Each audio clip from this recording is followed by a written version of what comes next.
Oke, selamat malam semua, Bapak Ibu, Romo Ramani, serta rekan-rekan sedama semua, Sotihotu, Namo Buddhaya. Pada malam yang berbahagia, malam hari ini kita berkesempatan kembali hadir mengikuti Dhamma Sakaca online di live streaming YouTube maupun Zoom meeting Dhamma Meta Jember dan juga Dhamma Televisi. Kali ini di episode kali ini kita akan membahas tentang Kewada Sutta, salah satu bagian dari Digha Nikaya 11 yang akan dibawakan oleh pembicara kita yang luar biasa, yaitu Bapak Edi Priyono. Terima kasih Pak Edi sudah berkesempatan hadir pada malam hari ini untuk membawakan penjelasan Dhamma. Sebelum kita memasuki sesi pembebaran Dhamma ini, kita akan sebagai bahan perenungan, kita akan mendengarkan Dhammapada terlebih dahulu oleh Saudari Yesa. Saya persilahkan Saudari Yesa untuk membawakan Dhamma padanya. Baik, saya sampaikan terima kasih kepada pembawa acara atas waktunya. Pembacaan Dhammapada Maggawaga Syair 280. Uttahana kalamhi anuttahano yuwa bali asyang upeto sang sana sangka pamano kusito panya ya magang alasona dati, yang artinya walaupun seseorang masih muda dan kuat, namun bila ia malas dan tidak mau berjuang semasa harus berjuang, serta berpikiran lamban, maka orang yang malas dan lamban seperti itu tidak akan menemukan jalan yang mengantarnya pada kebijaksanaan. Sadu, sadu. Baik, terima kasih. Waktu saya kembalikan kepada pembawa acara. Terima kasih Saudari Yesa atas pembawaan Dhammapadanya.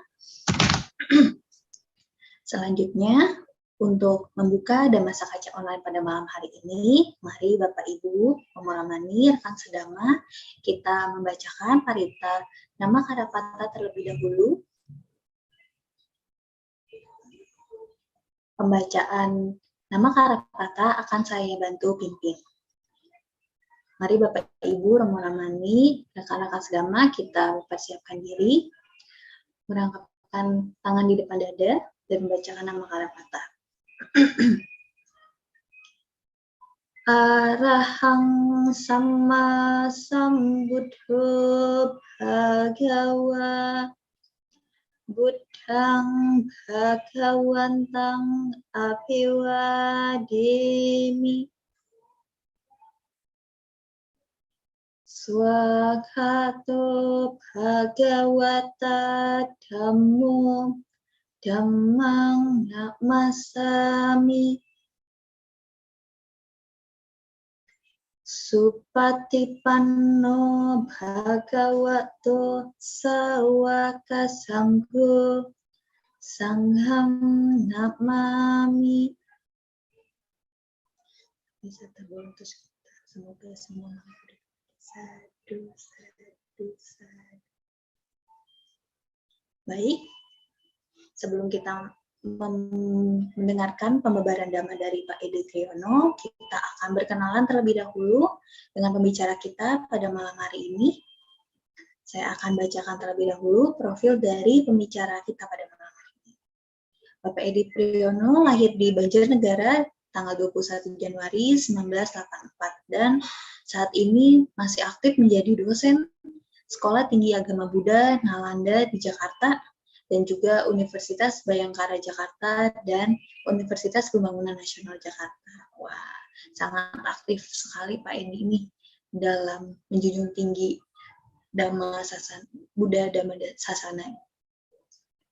Baik, tanpa berlama-lama lagi, saya akan berikan kesempatan kepada Pak Edi Priyono untuk memberikan pembahasan Dhamma Kewada Sutta yang akan dibawakan pada malam hari ini. Dipersilakan Pak Edi untuk waktunya.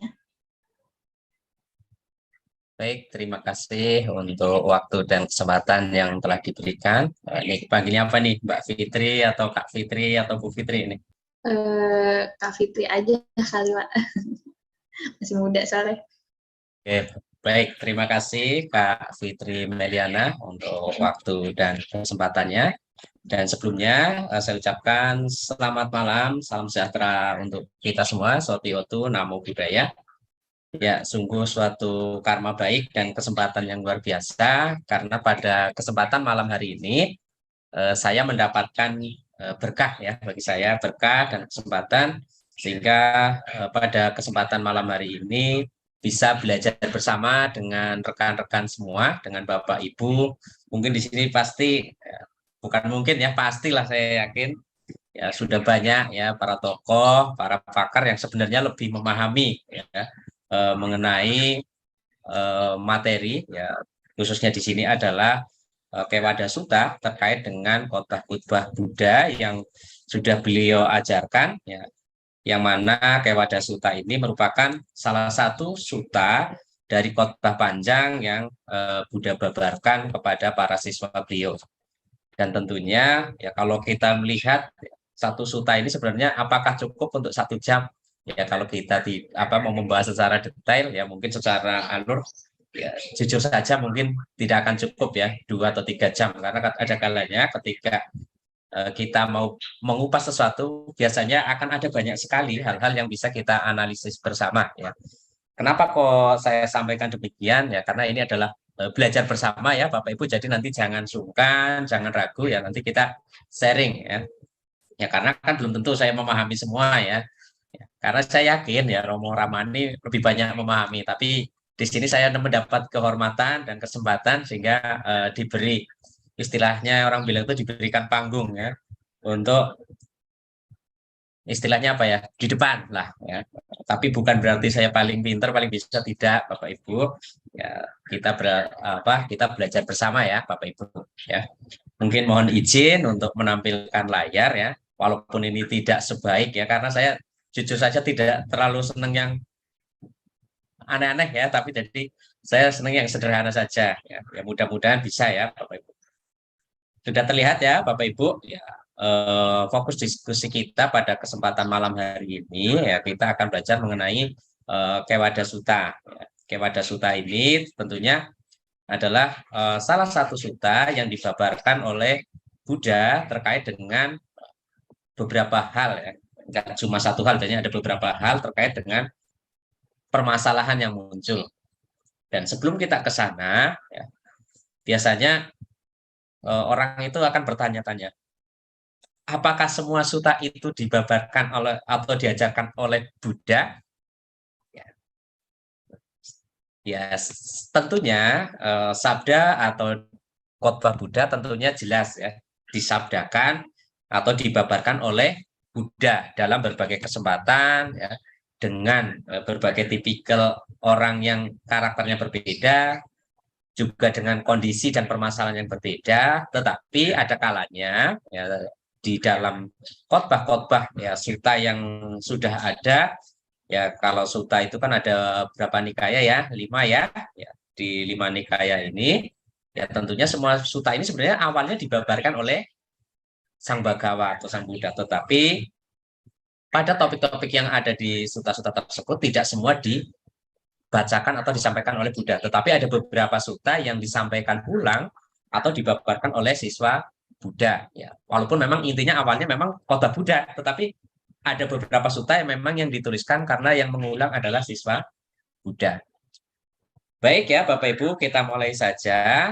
Kewada Sutta ini adalah sutta ke-11 di dalam Digha Nikaya, di mana Digha Nikaya ini adalah khotbah Buddha yang berisikan bagian-bagian yang biasanya dijelaskan secara rinci. Dan biasanya karakter dari sutta itu adalah sifatnya pengulangan. Nah, karena ada beberapa pengulangan, ya biasanya kita memerlukan waktu ya Bapak Ibu untuk belajar dan memahami apa yang terkandung atau apa yang dibabarkan atau apa yang akan disampaikan dalam sutta tersebut. Nah, sebagai pengantar ya, ini sudah sering sekali kita dengar ya, Ewame Sutta, demikianlah yang kudengar. Nah, kenapa kok ada kata demikianlah yang kudengar? Karena sutta ini sifatnya adalah pengulangan. Jadi ketika diulang, ya, memungkinkan tidak Bapak Ibu ketika ada yang diulang, ada satu kata atau kalimat mungkin ada yang ketinggal atau mungkin tertambah atau apa. Sangat memungkinkan ya Bapak Ibu. Ya, tetapi kita percaya bahwa sutta yang ada di dalam Digha Nikaya ini ya sudah dikaji sedemikian rupa sehingga pada saat pengulangan ya tentunya sudah tidak diragukan lagi ya Bapak Ibu ya.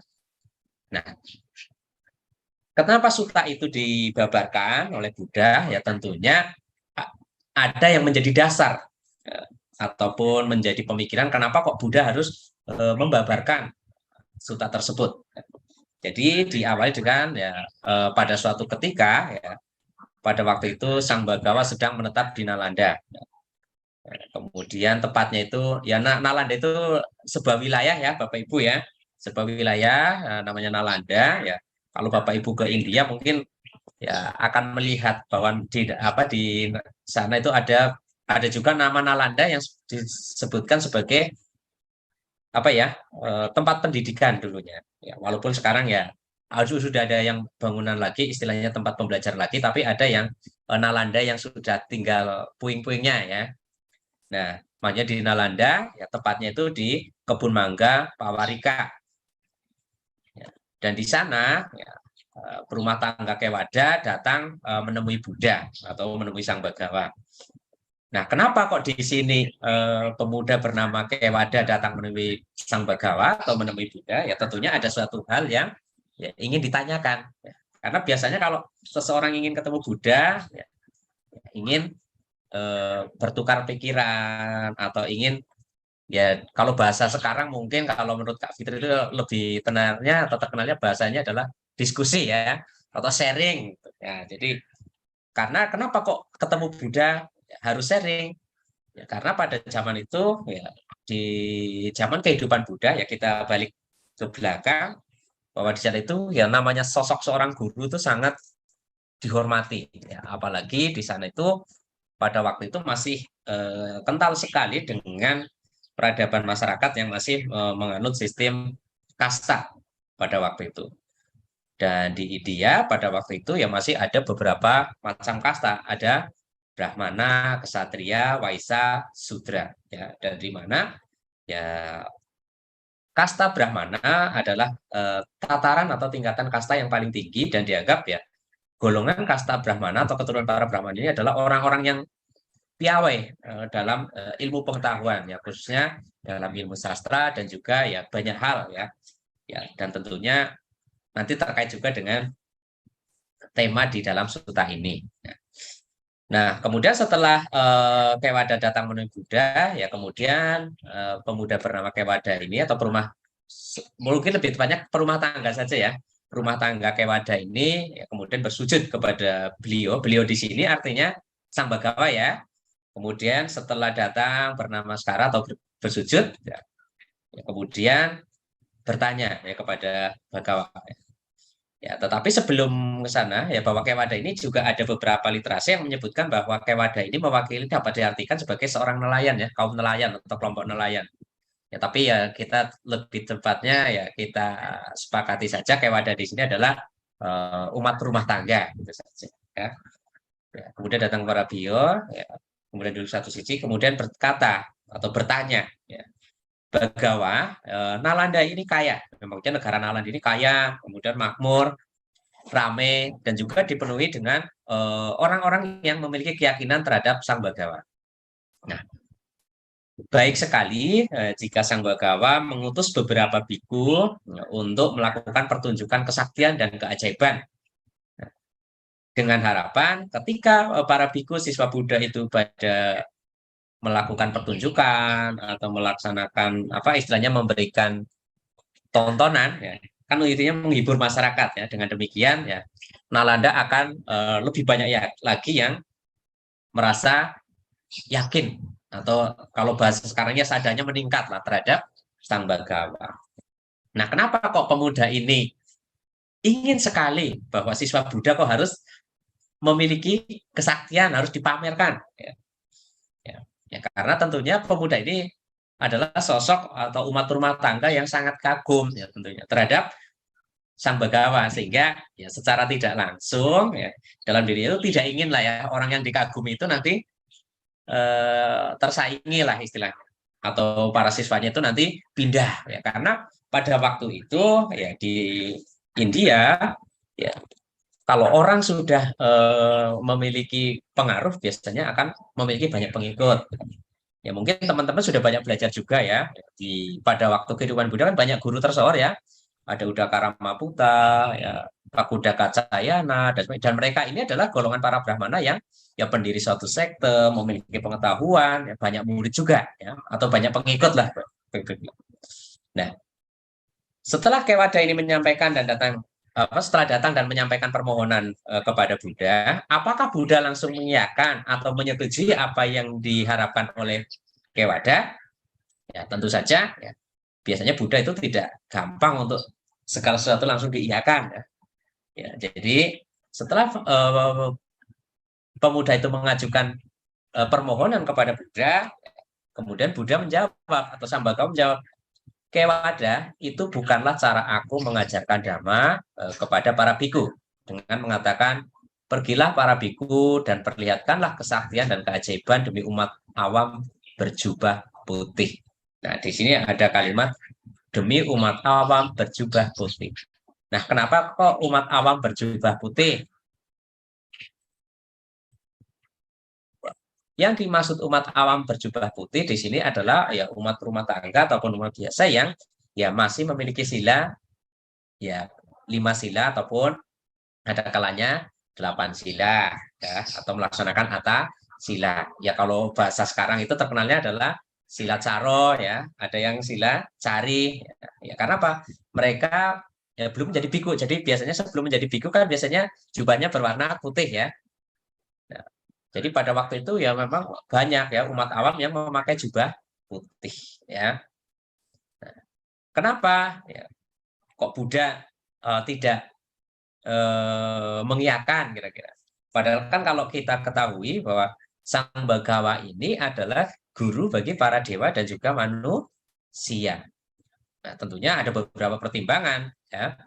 Nah, kemudian ya, setelah mendapat jawaban seperti itu ya Kewada tetap ya menyampaikan atau mengatakan walaupun katanya tidak memaksa ya sampai ya menyampaikan permohonan itu sampai 3 kali dan ketika Kewada mengulangi permohonannya itu untuk ketiga kalinya kemudian Sang Bagawa atau Buddha di sini Buddhanya adalah yang dimaksud adalah Sama Sambuddha Gautama menjawab atau berkata kepada Kewada bahwa Kewada ada 3 jenis kesaktian yang kunyatakan ya, yang akan diuraikan. Setelah mencapainya dengan pandangan terangku sendiri, ya, apakah 3 kesaktian itu? Yaitu ya, Buddha menyampaikan bahwa di sini kesaktian atau kekuatan yang akan disampaikan atau diuraikan sebenarnya adalah kesaktian batin atau kesaktian kekuatan batin atau lebih dikenal juga dengan kesaktian psikis ya. Kemudian kesaktian telepati dan juga yang ketiga adalah kesaktian pengajaran atau dalam hal ini ya memberikan nasihat ya atau memberikan petuah. Nah, ini adalah 3 jenis kesaktian yang sebenarnya ya, sudah dimiliki oleh Sang Bagawa itu sendiri. Dan kenapa kok Sang Bagawa tidak mengiyakan ketika Kewada ini meminta kepada Buddha bahwa beberapa muridnya atau para biku itu diminta untuk mempertontonkan. Ya, karena Buddha juga sudah mengetahui bahwa tidak semua muridnya memiliki kemampuan sama dengan Buddha. Kalau mereka para siswa dari Sang Buddha sudah memiliki 3 jenis kesaktian ini, ya, apakah langsung diiyakan juga? Ya belum tentu juga. Ya. Karena tujuan dari memiliki kesaktian ini sebenarnya adalah untuk kemajuan spiritual sebenarnya. Bukan untuk menjadikan ketika orang itu sakti harus mempertontonkan, harus memberikan pertunjukan. Nah, itu tujuannya kenapa kok Buddha tidak meminta atau tidak memberikan izin kepada para biku untuk memberikan tontonan atau mempertunjukkan kesaktian kepada umat di Nalanda waktu itu, ya, ya pastinya ada beberapa hal yang menjadi pertimbangan. Ya. Karena apa? Biasanya ketika seseorang, ya, sudah memiliki pengetahuan tidak dilandasi dengan pemahaman yang baik, ya biasanya nanti orang itu akan menjadi sombong. Ingat, Buddha kan mengajarkan kita, ketika kita mau belajar Dhamma, itu kan ada beberapa hal yang perlu diperhatikan. Yaitu ada 3 tahapan kan ya, Bapak Ibu ya, bahwa ketika kita mau belajar ada 3 tahap yang harus kita lewati. Yang mana tahap ketiga itu sebenarnya nanti adalah otomatis ketika 1 dan 2 kita laksanakan. Yang pertama adalah pariyati dhamma. Pariyati dhamma di sini adalah belajar dhamma secara teori. Nah, pada zaman Buddha, belajar dhamma yang bersifat teori itu dengan cara apa? Mendengar khotbah atau mendengar ajaran dhamma yang disampaikan oleh para guru pada waktu itu. Kemudian yang kedua, setelah mendengarkan ajaran atau wejangan dari para guru, Buddha menyampaikan tidak cukup hanya dengan belajar teori saja.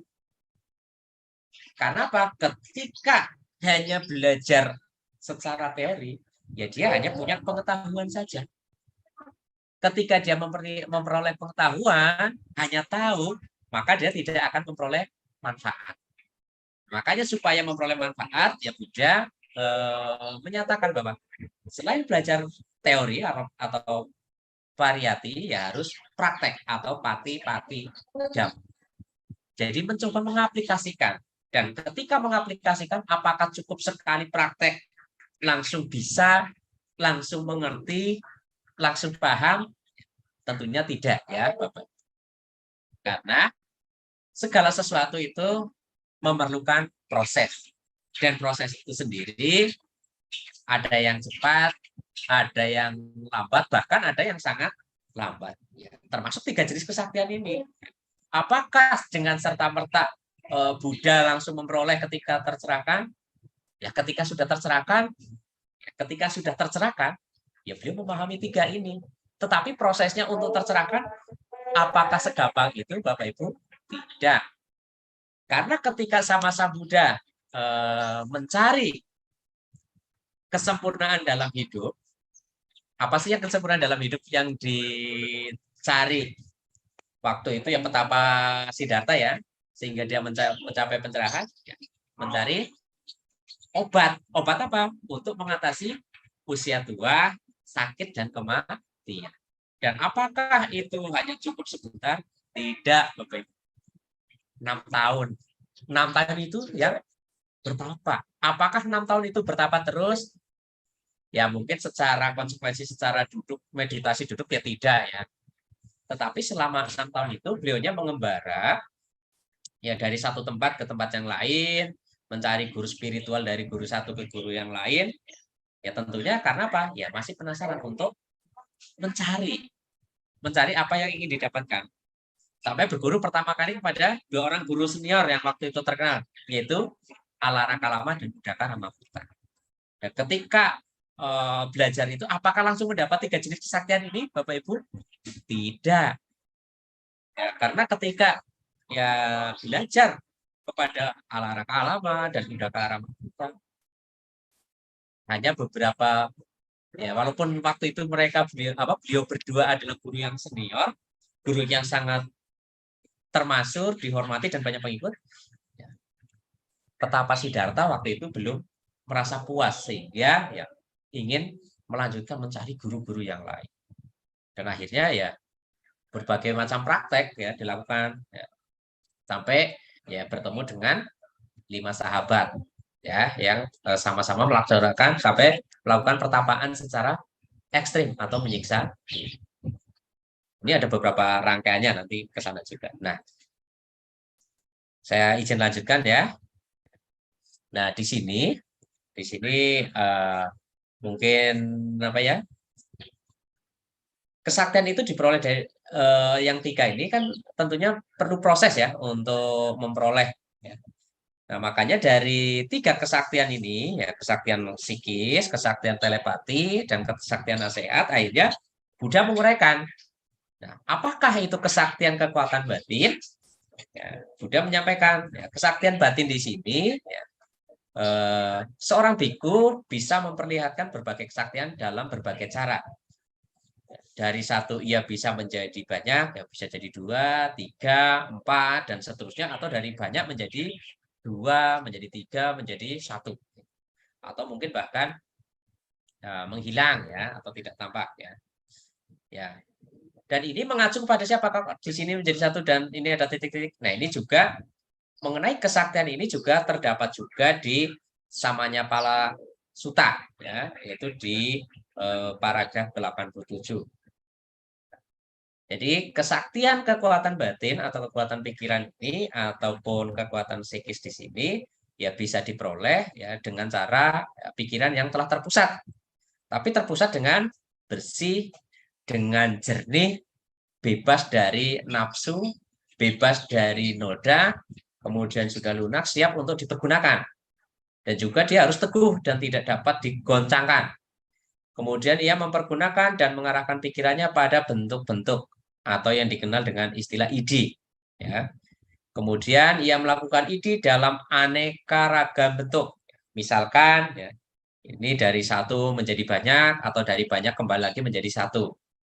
Kemudian ia menjadikan dirinya dapat dilihat atau tidak terlihat. Nah, kemudian ya, tanpa merasa terhalang, ia bisa berjalan menembus dinding, menembus tembok, ya benteng, ataupun gunung, ataupun seolah-olah bisa berjalan melalui ruang kosong. Kemudian ia menyelam dan timbul melalui tanah, ya. Kemudian seolah-olah dia berjalan di atas tanah, ya. Kemudian dengan duduk bersila, ia melayang-layang di udara seperti seekor burung dengan sayapnya, ya. Ya, dengan tangan ia dapat menyentuh dan meraba bulan, matahari yang begitu dahsyat dan perkasa. Kemudian ia dapat pergi mengunjungi alam-alam Dewa Brahma dengan membawa tubuh kasarnya. Jadi ya ketika membawa ke alam dewa dia ya tidak hanya batinnya saja yang ke sana tapi dengan ya badan jasmani. Nah, ini jadi ternyata Kewada Sutta ini terkait juga dengan sutta di Digha Nikaya yaitu sutta ke-2 ya, yaitu di Samanyapala Sutta. Jadi di dalam Samanyapala Sutta itu juga ada ajaran Buddha atau Buddha mengajarkan kepada para biku mengenai bagaimana seseorang itu atau Pak jadi di situ khususnya biku ya siswa Buddha itu ya sebenarnya bisa memperoleh kekuatan kesaktian atau kekuatan psikis ini. Ya, tetapi ya, tidak segampang itu, tidak mudah karena perlu proses. Karena dalam Samanyapala Sutta itu kan dijelaskan dalam Samanyapala itu kan khotbah yang berkaitan dengan manfaat menjalankan kehidupan sebagai seorang samana dalam kehidupan sekarang. Nah, jadi kalau Bapak Ibu kepengen sakti, kira-kira bisa nggak Bapak Ibu? Bisa ya sebenarnya ya. Kita semua bisa sakti, kita semua bisa suci sebenarnya. Ya, tetapi kan harus perlu proses. Dan apakah cukup bermeditasi? Ya, nggak usah lama-lama ya, nggak usah ini ya. Misalkan saya sudah meditasi kok 3 bulan ya. Setiap hari meditasi, terus apakah bisa langsung sakti Bapak Ibu? Belum tentu juga Bapak Ibu. Saya sudah meditasi 10 tahun berturut-turut. Apakah langsung bisa sakti juga Bapak Ibu? Belum tentu juga. Tetapi ketika ada kondisi yang mendukung, bisa jadi ada yang cuma meditasinya mungkin cuma sebulan atau 2 bulan, dia bisa sakti juga bisa. Nah, ini juga tidak lepas dari ya, sebab akibat. Dan ini biasanya terkait dengan ya, kekuatan karma. Ya, kekuatan karma yang sudah dilakukan oleh ya, setiap orang atau setiap individu. Makanya Bapak Ibu juga kalau mendengar khotbah ataupun ceramah yang sudah disampaikan baik para romo, para biku, ya, biasanya kan ada beberapa contoh, misalkan siswa sudah Buddha, ya, ada Sariputta, Moggallana, ya, ya mereka kan dua siswa utama. Apakah mereka bareng memperoleh kesaktiannya? Apa? Bukan memperoleh kesaktian ya, tercerahkannya apakah bareng? Kan tidak ya, Bapak Ibu. Ada jeda. Ya karena apa? Ya mereka juga ya memiliki benih karma yang berbeda. Nah, makanya di sini ya, kekuatan kesaktian psikis di sini, apakah semua biku memiliki kesaktian ini? Tentunya tidak. Walaupun mungkin ya kita tidak bisa dipungkiri bahwa di zaman dahulu, ya di zaman kehidupan Buddha sebenarnya ya boleh dibilang banyak biku sakti, ya.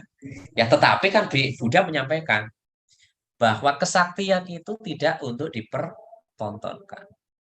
Ya, karena apa? Ketika kesaktian ini dipertontonkan, orang itu nanti takutnya lupa akan apa yang dimiliki dan kemudian dia menjadi sombong ya, atau muncul manya, kesombongan dalam diri. Walaupun itu sangat sedikit kesombongannya, itu bisa jadi menimbulkan orang itu turun. Turun apa? Ya kemampuan atau kemajuan spiritual. Dan ini yang mohon maaf ya, jarang sekali kita sadari. Apakah kita masih suka sombong? Ada kalanya kalau saya sendiri iya, ada kalanya Bapak Ibu malah mungkin sering sombong ya. Karena ini memang masih melekat ya pada setiap manusia. Mungkin bagi Bapak Ibu rekan-rekan yang sudah biasa melatih diri dengan melaksanakan meditasi ya secara rutin ya biasanya ini ya akan mulai terkikis ya. Nah, jadi ini adalah kesaktian yang pertama ya Bapak Ibu. Jadi ini Buddha sudah memiliki atau mengalami atau merealisasi itu. Nah, yang kesaktian yang kedua adalah kesaktian telepati. Apa itu kesaktian telepati? Di sini, ya, kesaktian telepati di sini adalah seorang biku dapat membaca pikiran, ya, membaca makhluk lain, ya, atau pikiran orang lain, ataupun membaca kondisi pikiran-pikiran mereka. Ya, mereka di sini maksudnya adalah orang lain ya, bukan biku itu sendiri ya. Kemudian mereka bisa membaca pemikiran dan pertimbangan mereka dengan mengatakan bahwa pikiranmu seperti ini, ya, kamu seperti ini, kamu seperti ini. Ya, dalam hati kamu sedang memikirkan ini, kepikiran ini. Nah, jadi seolah bahasa kita itu mungkin lebih ininya ya kayak kayak apa ya, peramal gitu ya. Nah, apakah para biku bisa meramal, Bapak Ibu? Yang bisa meramal siapa kira-kira? Kalau Mbak Fitri bisa bisa meramal nggak, Mbak Fitri? Belum bisa sepertinya, Pak Edi. Sebenarnya bisa, cuma untuk ramalan itu tepat apa tidak, ya kita belum tahu ya. Ya, Karena betul. ya kita sih, ya apa kita ingat ya bahwa Buddha juga menjelaskan bahwa sebenarnya setiap orang untuk melihat kejadian yang sudah lampau bisa menelusuri. Tetapi untuk melihat apa yang akan terjadi secara pasti di waktu yang akan datang, hanya satu yang bisa mengetahui, yaitu hanya seorang Sammasa Buddha.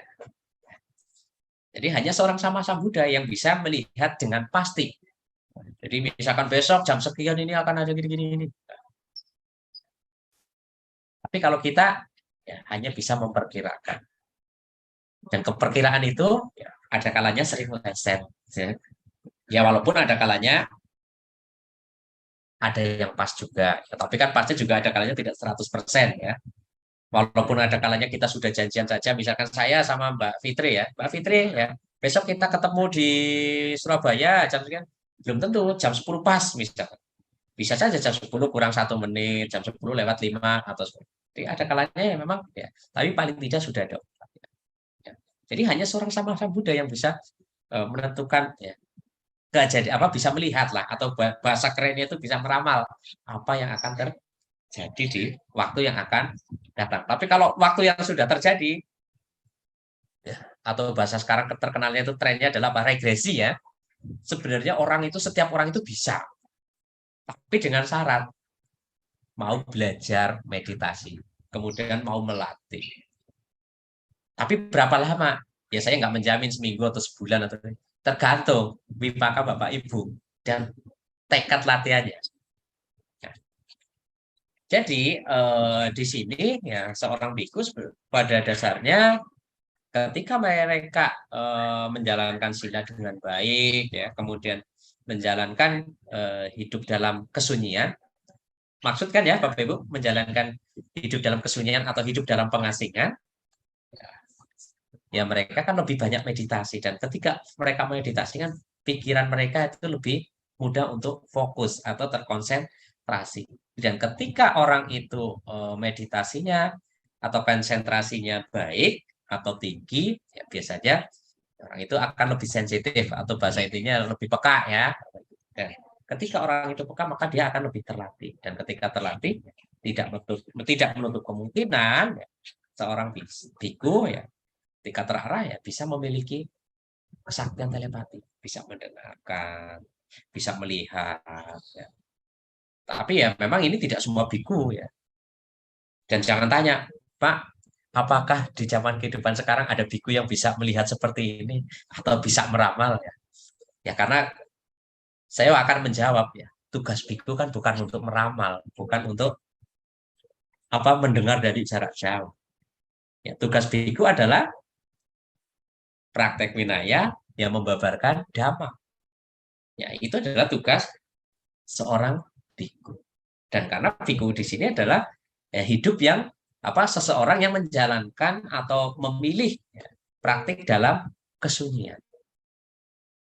Nah, ini adalah kesaktian telepati, bisa mendengar. Ya. Kalau Buddha udah jelas bisa ya. Kita bisa melihat dari mana? Ya, dari sejarah, dari riwayat beliau ya, dari riwayat Sang Bagawa. Ya, pada waktu tertentu pasti ada cerita-cerita ya yang di satu tempat ada apa dia bisa melihat dan dengan kekuatan batinnya bisa tiba-tiba datang ya. Ya, ini kan bukti bahwa beliau sudah mengalami langsung seperti yang disampaikan beliau kepada Kewada di awal ya, bahwa saya sudah mengalami 3 hal ini, 3 kesaktian ini sendiri. Jadi tidak sekedar katanya. Tapi kalau bisa karena katanya kan biasanya ini menimbulkan suatu hal yang kurang baik misalnya. Karena apa? Bisa menimbulkan perdebatan dan sebagainya. Oke, saya percepat ya, karena ini mungkin nanti ada waktu sesi tanya jawab ya, mungkin kita akan lebih banyak ditanya jawab ya. Dan kesaktian yang ketiga adalah kesaktian dalam pengajaran. Ya. Kesaktian dalam pengajaran. Ya. Nah, mungkin di sini semua bisa mengajar ya. Nah, di sini ini terkait dengan kehidupan para biku ya. Ini sebagai literasi tambahan yang tadi bahwa Buddha ya telah mengalami ketiga kesaktian ya dengan pengetahuan superku sendiri. Ini adalah ungkapan Buddha yang ada di dalam sutta ya. Saya kutip di sini ya. Bentar, saya ada yang kelewat ya. Nah, di sini kesaktian pengajaran yang ketiga ya. Nah, di sini kesaktian pengajaran adalah kemampuan seorang biku memberikan pengajaran dengan baik ya. Ya. Jadi seorang biku biasanya ketika memiliki kesaktian pengajaran dia bisa mengarahkan, bisa memberikan gambaran yang baik, yang positif ya sehingga siswa yang diajar biasanya akan lebih mudah menangkap, lebih mudah untuk mengerti ya. Ya, tetapi apakah ini semua biku memiliki kesaktian seperti ini walaupun sudah belajar, sudah terlatih? Ya belum tentu juga ya. Ya kembali kepada karakter karena Buddha juga mengajarkan ya di salah satu sutta ya ada mengenai 3 jenis guru. Ada 3 jenis guru yang layak untuk dihormati dan 3 jenis guru yang ya pantas atau layak untuk dicela. Bukan berarti Buddha meminta kepada para muridnya untuk mencela gurunya tidak ya, tapi sebenarnya untuk pembanding ya. Nah, kesaktian pengajaran di sini adalah bisa memberikan pengajaran ya, dengan baik, dengan cermat, ya, dengan teliti, dengan runut, ya, Kemudian orang itu bisa mengerti dengan baik, bisa menyimak, ya. Dan juga nanti setelah belajar juga dia bisa menjelaskan. Nah, ini dimiliki oleh Sama Sang Buddha sendiri. Jadi Sama Sang Buddha atau Sama Sang Buddha Gautama itu memiliki 3 kesaktian ini. Dan apakah semua siswa Buddha pada waktu itu, ya para biku memiliki 3 jenis kesaktian ini? Ya ada yang memiliki, ya tetapi banyak juga yang belum. Ada yang cuma memiliki 1, ada yang memiliki 2, ya. Ada juga yang memiliki 3. Itu sesuai dengan karakter. Ya. Dan tapi kalau Sama Sang Buddha Gautama, ya memiliki 3-tiganya. Ya. Nah, tetapi sebenarnya siapakah yang bisa memiliki 3-tiganya? Nah, sebenarnya yang bisa memiliki 3-tiganya ini adalah ya seorang Sama Sang Buddha. Ya, makanya kemudian setelah menguraikan mengenai 3 kesaktian ini, ya Buddha menyampaikan, Kewada, seorang Tathagata sebenarnya telah muncul di dunia, yaitu seorang arahat atau arahan, ya. Yaitu Buddha yang telah mencapai penerangan sempurna, ya. Memiliki kebijaksanaan dan perilaku yang sempurna, telah sempurna menempuh sang jalan, mengenal seluruh alam, penjinak manusia yang harus dijinakan, ya, yang tiada bandingnya. Guru dewa dan manusia yang tercerahkan dan yang suci, ya, beliau telah mencapainya dengan pengetahuannya sendiri. Ya. Menyatakan dunia ini dengan para dewa. Ya, jadi dia sudah Sama Sang Buddha ini sudah menyatakan bahwa dunia ini sudah diketahui. Tidak hanya kepada manusia, tapi kepada para dewa, Mara, ya, dan juga Brahma, dan juga para raja serta umat manusia. Kemudian beliau membabarkan dhamma yang indah di awal, indah di tengah, indah di akhir. Dalam makna dan kata yang menunjukkan kehidupan suci yang sempurna dan murni sepenuhnya. Nah, ini yang akan saya tekankan sedikit ya. Ya, nggak usah banyak-banyak. Dhamma yang indah di awal, indah di tengah, indah di akhir. Ini sering kali kita mendengar. Bahkan mungkin sering kita mengucapkan. Tapi maksud sebenarnya indah di awal, indah di tengah, indah di akhir, ini indah yang seperti apa Bapak Ibu?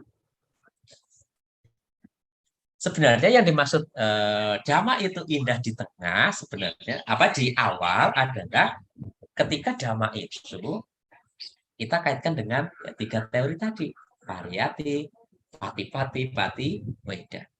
Indah di awal adalah ketika dhamma itu bisa kita pelajari. Kita mau belajar, kita mau mengerti, kita mau memahami. Apalagi mohon maaf ya Bapak Ibu, kalau zaman sekarang untuk belajar teori kan gampang ya Bapak Ibu ya. Tidak harus membaca teks, tidak harus membaca sutanya yang mohon maaf ya. Kalau tadinya saya mau tampilkan suta ini kutubnya secara langsung grade ya, tapi takutnya apa?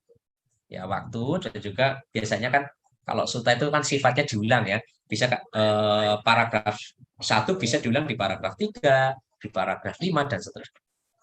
Nah, yang dimaksud dhamma indah di awal adalah ketika orang itu penuh semangat, punya sadar, ya, mau untuk belajar dhamma. Itu indah di awal. Kenapa? Karena ketika orang itu punya niat, punya semangat, apa yang dia pelajari menjadi menarik. Dan ketika itu adalah orang yang belajar tanpa paksaan. Yaitu ketika mau belajar dhamma memang ada cetak, ada niat, ada kehendak dari dalam diri. Ini adalah yang disebut dengan dhamma ini indah di awal. Nah, kemudian kapan indah di pertengahan? Ya, indah di pertengahan adalah ketika dhamma itu yang sudah dipelajari, coba kita aplikasikan dan coba kita praktekkan. Sehingga ketika kita mempraktekkan, sebenarnya secara tidak langsung kayak kita belajar di sekolah. Ya. Belajar di sekolah itu kan pernah praktek ya, mungkin kayak Mbak Fitri ya, kan pernah belajar misalkan bahwa buah yang warnanya merah biasanya manis, tetapi tidak semua buah yang berwarna merah rasanya manis. Ya akhirnya kan dia hanya belajar kan buah warna merah manis, tapi ada buah yang merah tapi tidak manis. Kan ya cuma bertanya-tanya saja, penasaran. Akhirnya kan ya di sini, di tengah kita harus praktek, membuktikan sebenarnya. Ketika kita membuktikan, ya kita coba buah tomat yang warnanya merah, manis tidak? Ternyata ya ada manis tapi ada asam-asam. Buah apel yang warna merah, oh iya manis. Buah stroberi yang warnanya merah, manis tapi ada asam-asamnya. Bahkan buah cabai warnanya merah malah pedes ya. Dan inilah yang disebut sebenarnya membuktikan bahwa oh iya ya, ternyata tidak semua buah yang berwarna merah itu manis. Nah, inilah maksudnya indah di tengah itu, maksudnya kita bisa membuktikan oh iya berarti tidak sekedar teori, sehingga menimbulkan apa? Kemantapan. Dan yang ketiga, indah di akhir. Akhirnya apa? Oh iya. Ada istilahnya klik ya. Kayak orang pakai helm itu kan ketika dikaitkan dan klik ya. Ketika udah klik apa udah nyambung, udah nyatu ya. Kalau bahasa ininya apa ya? Ya sudah cocok lah ya. Sudah cocok itu akhirnya apa? Ya, oh iya berarti antara teori dengan praktek ternyata bisa dibuktikan. Oh, realistis. Jadi sebenarnya Buddha menyampaikan bahwa segala sesuatu itu memang ya perlu ada tahapannya, pariyati, pati-pati, pati weda. Nah, pati weda ini artinya dia menembusi ya. Indah di akhir ini akhirnya dia memahami dengan baik, sehingga ketika ada orang yang menyampaikan, ada orang yang bertutur kata, atau mungkin ada suatu saat ada orang yang berkelakar dan sebagainya, ya dia tidak kaget, tidak ragu, karena apa? Sudah tahu sejatinya sebenarnya. Jadi dia akan malah mungkin akan menyimak, coba biarkan saja dia mau ngomong. Nanti akhirnya seperti apa demikian. Inilah jadi indah di awal, di tengah, dan di akhir ini biasanya ya, kalau kita suruh perangkai kata tuh gampang banget ya. Tapi ada kalanya untuk memaknai ini yang memang agak berat ya. Kenapa berat? Karena ada kalanya kita pengennya belajar teori langsung mendapatkan hasil. Kita jarang sekali ya, walaupun memang banyak ya yang mencoba untuk praktek. Tapi ada kalanya saya sendiri sudah tahu teori, ya udahlah pura-pura sok tahu ya.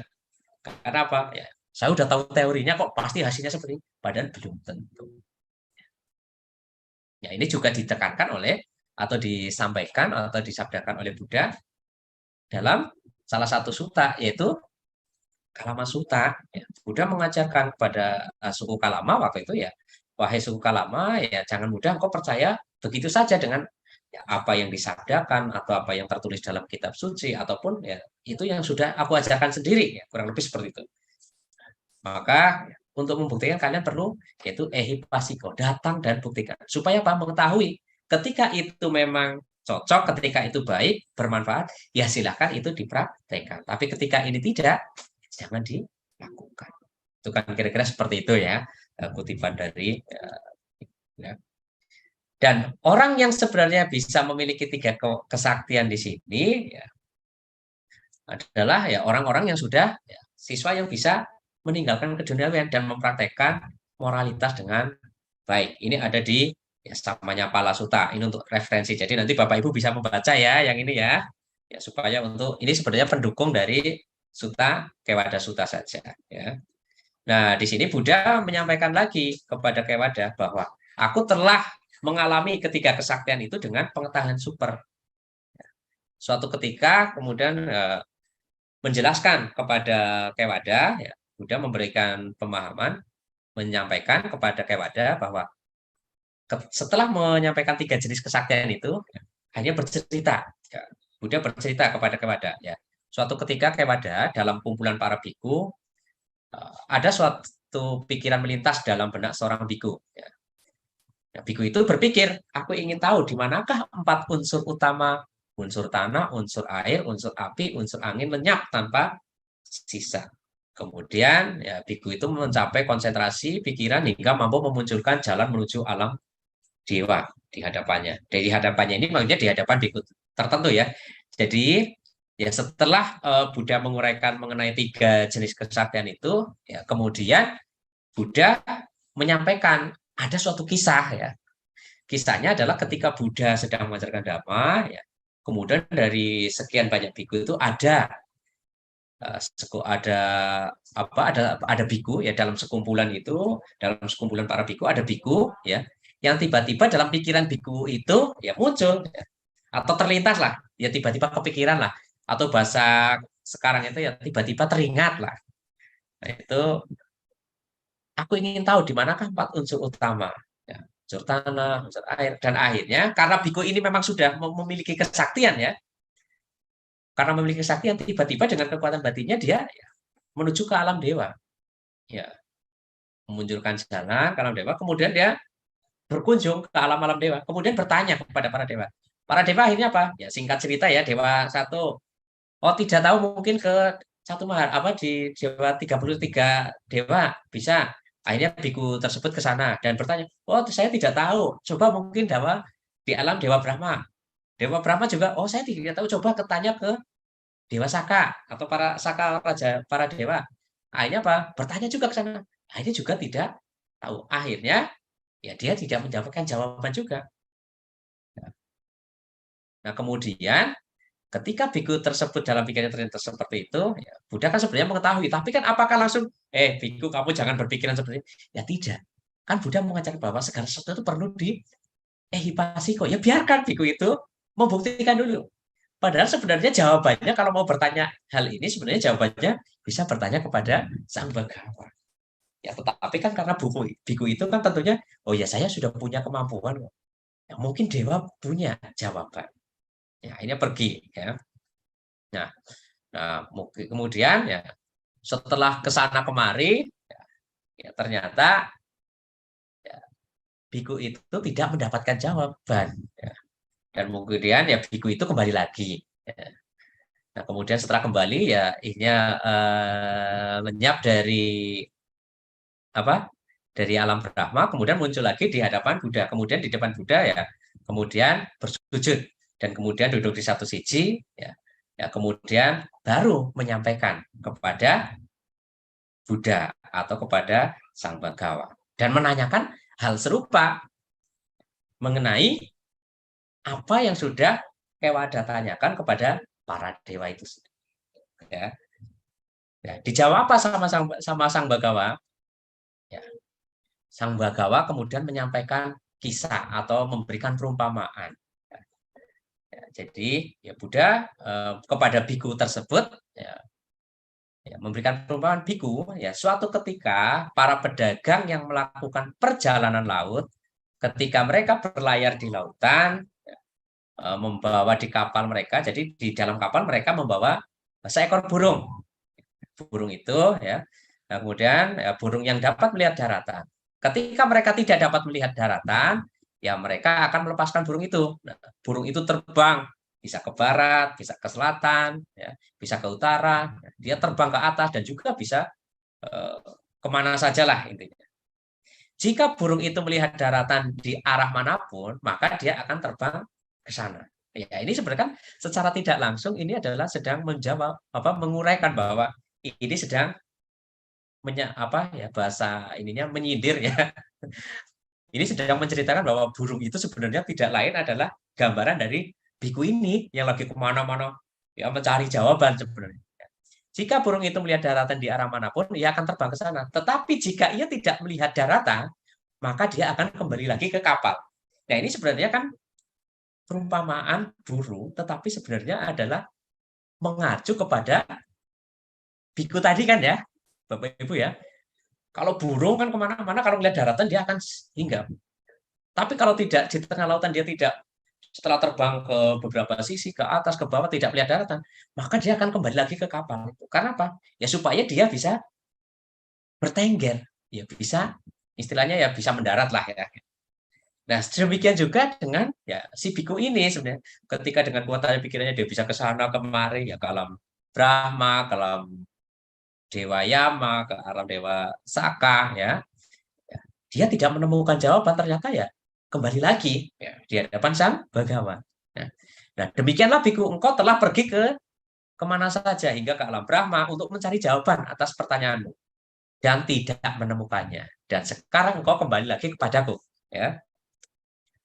Tetapi ya, engkau seharusnya tidak bertanya kemana 4 unsur ini pergi. Ya.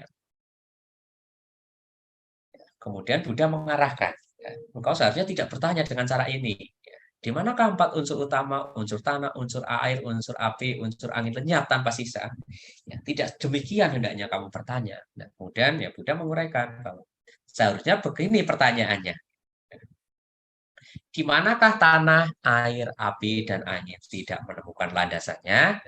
Di manakah yang panjang, yang pendek, yang kecil dan besar, berpenampilan baik dan berpenampilan buruk? Dan di manakah nama dan bentuk ya, dihancurkan seluruhnya.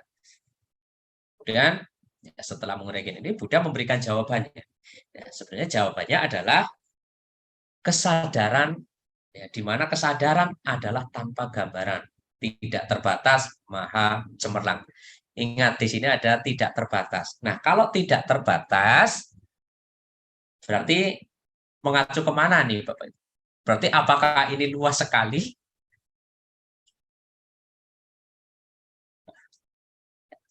Jadi kesadaran ini ketika orang itu memiliki kesadaran, di mana orang itu memiliki kesadaran, berarti kan ketika orang itu kesadarannya baik, maka dia mau diputar kemana saja sebenarnya dia bisa tanggap, dia bisa mengatasi, nggak bakalan mentok lah istilahnya. Ya misalkan kayak Mbak Fitri, karena misalkan tinggal di Surabaya, misalkan mau ke Surabaya ya mau lewat jalan tikus, mau lewat jalan protokol, mau jalan sempit, mau jalan ya bisa tetap bisa nyampe. Tapi kalau misalkan saya disuruh ke Surabaya, suruh kemana? Kalau nggak ada yang ngarahin, ya mungkin bisa nyasar. Karena apa? Tidak memiliki kesadaran yang baik dan tidak tahu. Tapi di sini kesadaran di sini adalah orang yang memahami dengan. Dan maha cemerlang. Maha cemerlang di sini artinya terbebas dari noda. Terbebas dari noda biasanya ya apa ya? Ya tidak memiliki keserakahan. Ya. Bahasa ininya ya sudah terbebas dari belenggu. Ya belenggu apa? Ya kalau bahasa Buddhisnya biasanya yang bahasa sering digunakan adalah terbebas dari loba, dosa, dan moha. Suci cemerlang di sini karena sudah tidak memiliki tanha lagi, tidak mau bawa tanha, kama tanha, ya, maupun arupa tanha. Kemudian di sanalah tanah, air, api, dan angin tidak menemukan landasan. Karena apa? Ya sudah terbebas. Ya. Di sanalah yang panjang, yang pendek, kecil, dan besar berpenampilan baik dan berpenampilan buruk. Di sana nama dan bentuk dihancurkan seluruhnya. Dengan lenyapnya kesadaran, maka semua ini akan dihancurkan. Berarti kalau tidak salah, ya hal ini sebenarnya dengan kata lain jawaban tersebut mengacu terhadap kata nibbana. Kenapa? Karena ketika seseorang sudah merealisasi, ya, mohon maaf ya saya menggunakan kata merealisasi dan tidak menggunakan kata mencapai, karena kalau merealisasi itu lebih baiknya adalah orang itu harus mengalami. Ya. Ketika seseorang sudah mengalami nibbana atau merealisasi nibbana, maka dia tidak akan terlahir kembali. Maka dia tidak akan jadi air, tidak memiliki unsur api, dan tidak akan menemukan landasan. Dan menemukan landasan di sini artinya lebih mengacu kepada proses tumimbal lahir. Mau di alam mana? Yang panjang juga sudah tidak ada. Ya, karena apa? Ya sudah tidak ada keinginan lagi. Sudah terbebas dari loba, dosa, sudah bisa memutus samsara. Jadi dengan kata lain, ya, jawaban tersebut mengacu terhadap kata nibbana. Walaupun memang kalau kita mau merealisasi nibbana tidak gampang ya Bapak Ibu. Untuk merealisasi nibbana kan nggak gampang ya. Buddha saja beberapa ratus bahkan ribuan proses tumimbal lahir. Oke, jadi dengan kata lain, mohon maaf dapat saya simpulkan bahwa dalam Kewada Sutta ini ya Buddha menguraikan kepada umat rumah tangga yang bernama Kewada mengenai ya 3 jenis kesaktian. Yang mana 3 kesaktian ini ya Buddha memberikan pembelajaran ini sebenarnya tidak untuk dipamerkan, tidak untuk dipertontonkan. Karena apa? Umat ataupun masyarakat itu sebenarnya tidak perlu diberikan tontonan-tontonan, tetapi hendaknya diberikan pemahaman yang baik. Ketika mereka diberikan pemahaman yang baik, punya bekal yang baik, ya, mereka akan terarah menjadi baik. Tetapi sebenarnya baik saja tidak cukup ya Bapak Ibu. Selain baik, diharapkan ya mereka akan memiliki kebijaksanaan. Dan ketika mereka memiliki kebijaksanaan, ya, maka mereka tidak akan mengambil keputusan yang salah. Karena apa? Sudah bijak. Jadi tidak ada yang dirugikan. Makanya ya Buddha ya, tidak mengizinkan kepada para biku untuk mempertontonkan. Karena apa? Ketika para biku nanti mempertontonkan kesaktian, ya bukan tujuan hidup bagi seorang biku kok untuk mempertontonkan kesaktian. Karena tujuan menjadi seorang biku adalah bagaimana dia membina dirinya sendiri untuk terbebas dari proses tumimbal lahir. Nah, setelah diuraikan panjang lebar seperti ini dan beberapa perumpamaan, ya akhirnya ya Kewada menjadi puas ya, dan bisa memahami, oh ternyata Buddha kok sampai saya 3 kali menyampaikan pertanyaan atau mengajukan permohonan supaya mempertontonkan apa kesaktian, ternyata beliau tidak menyetujui, ternyata ada alasan. Karena apa? Ketika seorang biku nanti bisa mempertontonkan kesaktian, menunjukkan kesaktian, ya, tidak menutup kemungkinan biku tersebut bisa menjadi sombong. Dan ketika biku itu menjadi sombong, maka dia bisa jatuh. Dalam artian jatuh itu ya kemajuan spiritualnya ya. Jadi tataran kesuciannya bisa turun. Dan ketika turun, ya maka dia bisa tumimbal lahir. Ketika dia ya meninggal, bisa tumimbal lahir di alam yang tidak baik lah atau tidak bahagia. Baik, Bapak Ibu, mungkin itu saja yang dapat saya sampaikan. Jika ada tutur kata atau kalimat yang kurang berkenan, mohon maaf. Dan untuk kesempatan selanjutnya mungkin ya silahkan Mbak Fitri yang bimbing ya, mungkin ada teman-teman atau Bapak Ibu yang ingin bertukar pendapat, bertukar pemahaman, ya kita persilahkan. Terima kasih, Mbak. Terima kasih Pak Edi atas pembabaran dampaknya tentang Kewada Sutta pada malam hari ini. Bagi Bapak Ibu, Romo Ramani maupun rekan-rekan sedama yang memiliki pernyataan, pertanyaan, tambahan ataupun tanggapan baik tentang Kewada Sutta ataupun yang lain, boleh memberikan raisannya di kolom komentar live streaming ataupun Zoom meeting kita pada malam hari. Sambil menunggu mungkin aku boleh bertanya ya Pak Edi ya. Silakan Mbak Fitri. Kalau misalnya ada tuh isu-isu bahwa seorang biku itu punya kemampuan, Pak Edi, itu sebenarnya bisa dikatakan benar atau pandangan yang keliru sih Pak Edi? Oke, baik. Terima kasih Mbak Fitri atas pertanyaan ya. Ya ini memang ya tidak jarang ya. Mohon maaf ya, bukan berarti saya menjatuhkan atau ingin mengkritisi atau apa tidak.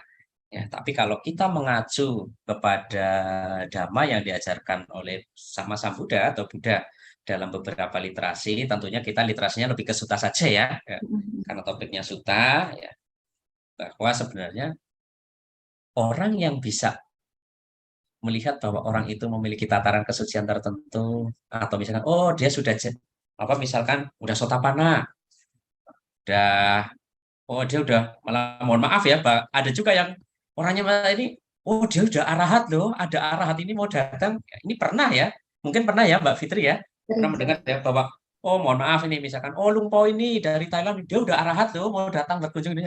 Kemudian masyarakat berbondong-bondong penasaran. Nah, apakah berita itu benar atau tidak? Ya, mohon maaf ya, saya tidak bisa menjawab ini benar, ini salah. Tetapi kita hanya bisa klarifikasi gini. Kalau menurut saya, apa yang kita bisa laksanakan, ya, atau bisa kita lakukan adalah tentunya dengan pengamatan. Ya, kita kan manusia biasa ya, pengamatan fisik. Ya. Kalau orang ya, yang memiliki pengetahuan yang cukup, memiliki pengetahuan yang lebih, ya, silanya terjaga, ya, kira-kira orang itu perilakunya akan seperti apa? Perilakunya pasti bijaksana sih. Akan bijaksana, tenang, tutur katanya juga sopan. Kira-kira kan demikian ya. Apakah iya dia akan mengaku, oh ya saya sudah arahat, oh iya saya bisa gini-gini? Tentu saja tidak kan ya. Nah, ketika memang ada isu seperti itu, ya biarkan isu itu ada, ya. Tetapi kita juga jangan langsung, oh bukan itu bukan arahat, dia bukan ini, dia itu. Kalau biku itu sakti, mungkin iya, karena mungkin saja biku tersebut melaksanakan latihan meditasi yang luar biasa. Ketika dia melaksanakan meditasi, misalkan meditasi dalam Buddhis kan ada 2 teknik ya, Bapak Ibu ya, vipassana dan samatha bhavana. Ketika seorang praktik atau seorang meditator dengan telaten dan rajin melakukan samata bhawana dan dia tekun, fokus terhadap satu objek dan memiliki tujuan tertentu, tidak menutup kemungkinan orang itu akan memiliki kesaktian atau akan memiliki nyana ataupun ide. Ya. Mungkin dia bisa dibacaku atau apa ya dan sebagainya. Karena apa? Dia dari hasil pelaksanaan meditasi. Tetapi ketika dia praktek meditasinya menjalankan vipassana, dia maka akan memiliki pandangan terang. Karena apa? Dia akan sadar setiap saat. Dan ketika sadar setiap saat, apakah dia akan membahagiakan dirinya? Kan tidak. Ya. Karena sebenarnya Buddha sudah menguraikan bahwa orang yang bisa melihat dia sudah mencapai tataran kesucian tertentu atau belum adalah yang sama-sama bisa melihat adalah orang yang sama-sama sudah merealisasi. Tetapi juga tidak akan, mohon maaf ya, ngomong secara langsung. Ya kan? Sebagai contoh, mungkin Bapak Ibu pernah mendengar ya, di hari raya apa itu yang Buddha bisa mengumpulkan muridnya sebanyak 1.250 orang biku, semuanya arahat, datang tanpa diundang. Ada kan ya? Ingat, ada kata berkumpul tanpa diundang.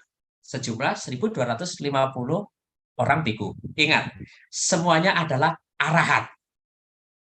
Dan semuanya adalah siswa Sang Buddha. Ehi biku upasam pada. Ingat, ada kata semuanya adalah arahat. Apakah mereka semua tidak diundang, Bapak Ibu? Yakin mereka tidak diundang? Yang dimaksud tidak diundang di sini sebenarnya adalah dalam tanda kutip, mereka tidak diundang atau diberikan pesan, oh besok datang secara langsung. Tetapi karena mereka semua sudah ada, semuanya sudah arahat, mereka sudah memiliki ide pasti. Jadi ketika mereka berkonsentrasi, secara tidak langsung mungkin ya kalau sekarang mungkin WA ya, saya WA ke Mbak Fitri, ya, atau saya misalkan WA ke Bu Yuliana Tan misalkan. Saya bisa WA ke Pak Mulyadi misalkan. Tetapi sebenarnya WA itu yang saya kirim itu, kalau misalkan saya, ya pura-puranya jadi Buddha ya, pada waktu itu Buddha sebenarnya mengirim kesan, tapi pesannya apa? Lewat meditasi dengan kekuatan batin. Sehingga para siswa yang semuanya sudah arahat, oh tahu, oh ya Buddha ini mengundang berkumpul. Jadi ya memang mereka tidak diundang secara langsung, mereka datang tanpa diundang. Maksudnya tidak ada, misalkan ada, kalau zaman dulu kan belum ada ya apa ya alat komunikasi digital seperti sekarang ini ya, nggak ada HP, nggak ada apa. Ya kalau dulu mungkin nggak ada kiriman ya, kalau zaman dulu kan kalau mengirim pesan kan pakai surat ya, mungkin pakai merpati pos atau apa, atau mungkin pakai orang ya, kurir ya. Jadi memang pesannya tidak dikirim demikian, tapi sebenarnya ya, pesan itu dikirim langsung dari pikiran, dari dengan kekuatan batin itu sebenarnya ya Buddha itu ya menggunakan. Tapi tujuannya apa? Bukan untuk kesombongan, bukan untuk memamerkan.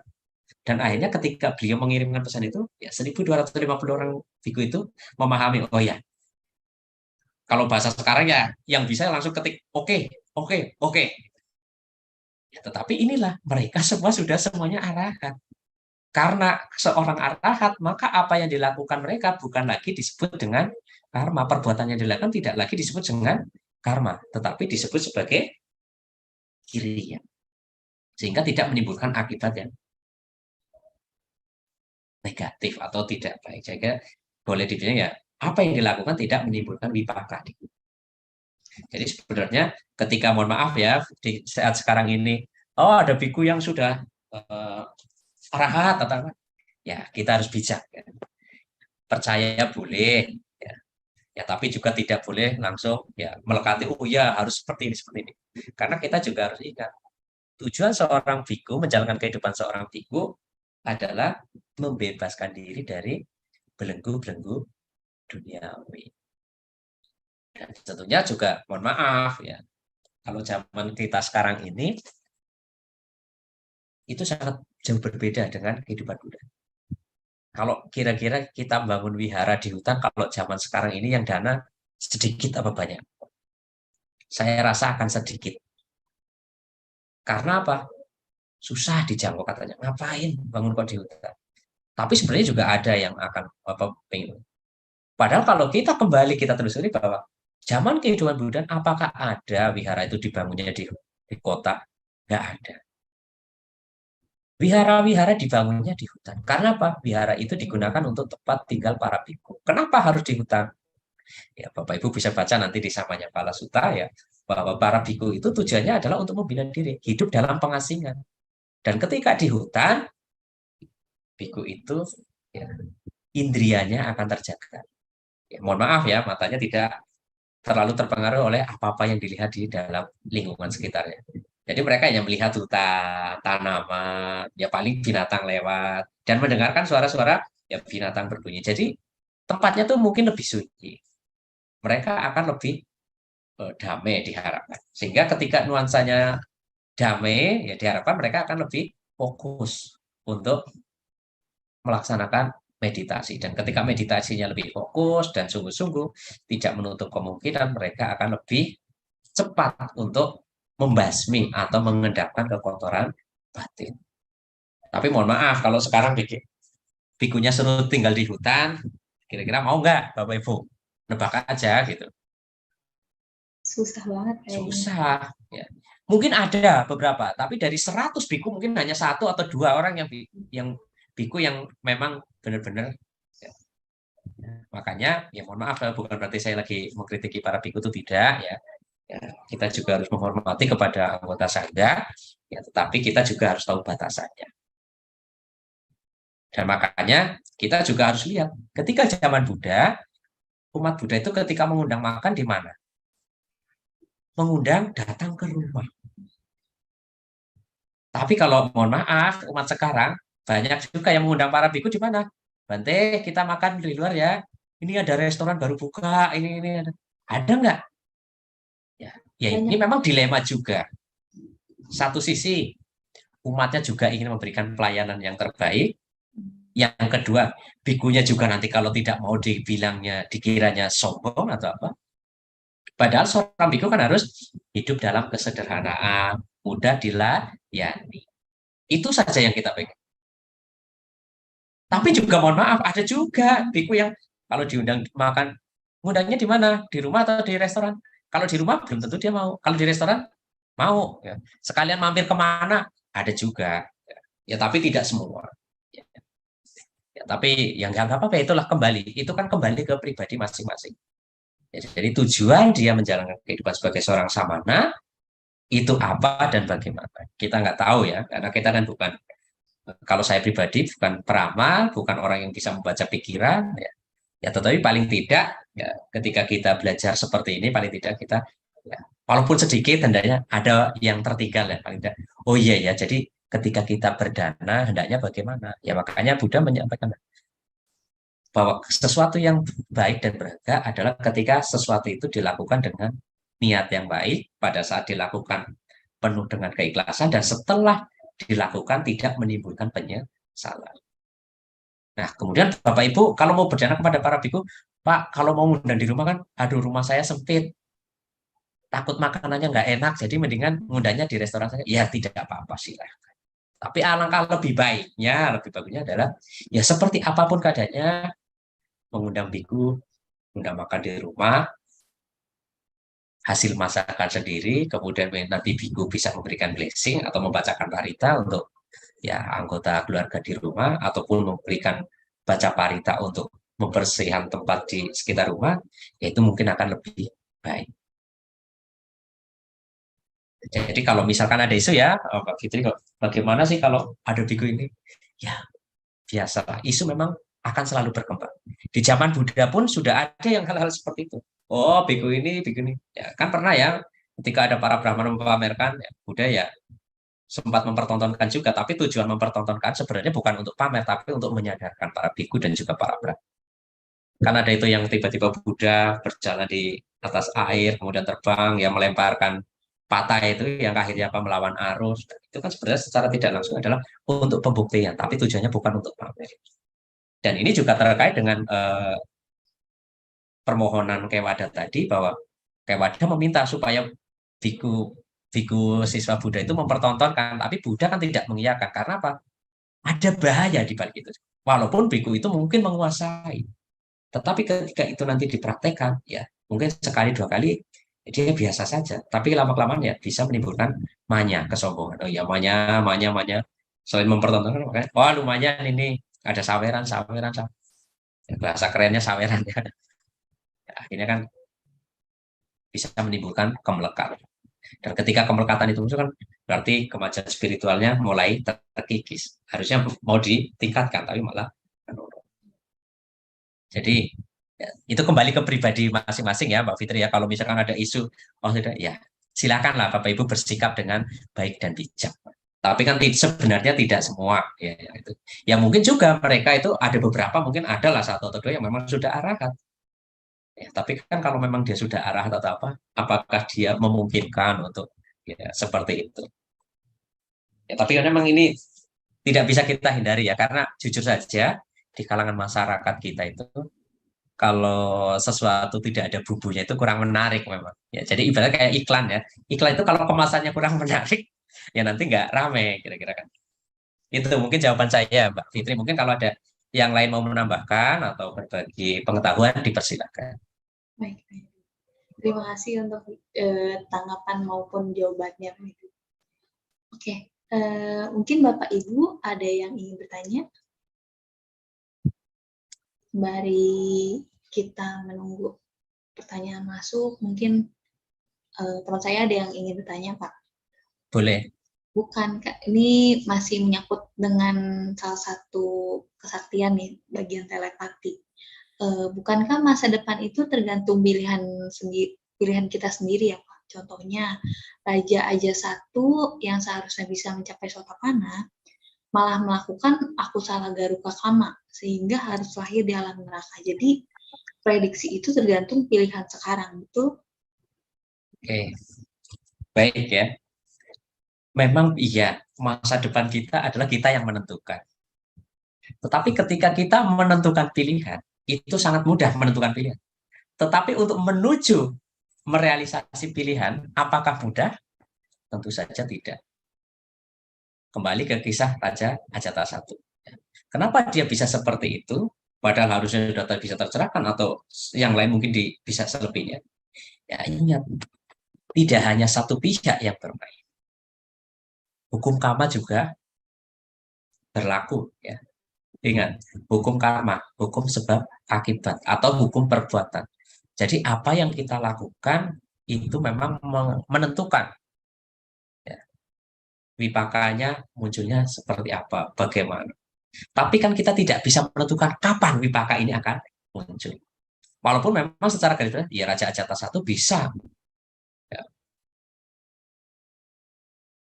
untuk yang lebih baik. Tapi kan dia harus harus mengalami proses kan, menjalani proses ya.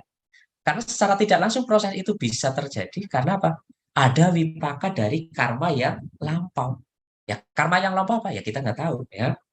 Ya, tapi ketika kesaktian yang memang kita mau menentukan, ya, tadi katanya Raja Ajata satu bisa yang lain dan sebagainya, harusnya ini kan kenapa kok malah istilahnya kan ada jeda ya. Ya tidak bisa langsung sekaligus seperti itu padahal kalau diri kita yang menentukan adalah memang betul ya kita yang mau menentukan kita mau kemana tapi kan ketika kita memilih itu memang mudah tapi ketika menjalani pilihan itu apakah semulus itu kan tidak ya dan inilah yang ada kalanya kita suka lalai ya. Nggak usah jauh-jauh Bapak Ibu kita ada kalanya suka ngomong loh kok tiba-tiba rambut saya putih berubah putih ya, kenapa sebenarnya perubahan itu ada dan terjadi.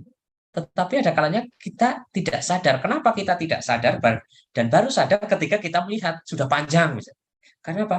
Tidak setiap saat kita selalu memperhatikan rambut kita tumbuhnya berapa senti berapa. Kita tidak fokus dengan rambut saja, Bapak. Kayaknya ada kalanya juga gitu. Kita sudah memotong kuku. Perasaan baru kemarin ya, foto apa kukunya saya potong kok sudah numbuh lagi. Ya merapikan itu gampang. Tapi apakah setiap saat, setiap detik kita mengamati terhadap perubahan dalam diri kita? Kan tidak. Jadi walaupun memang ya kita yang menentukan ya kita mau lahir di mana, ya, mau jadi apa. Tetapi kan kita tidak bisa menentukan kapan saya akan di sana. Karena apa? Ini tidak bisa lepas juga dari kama wipaka.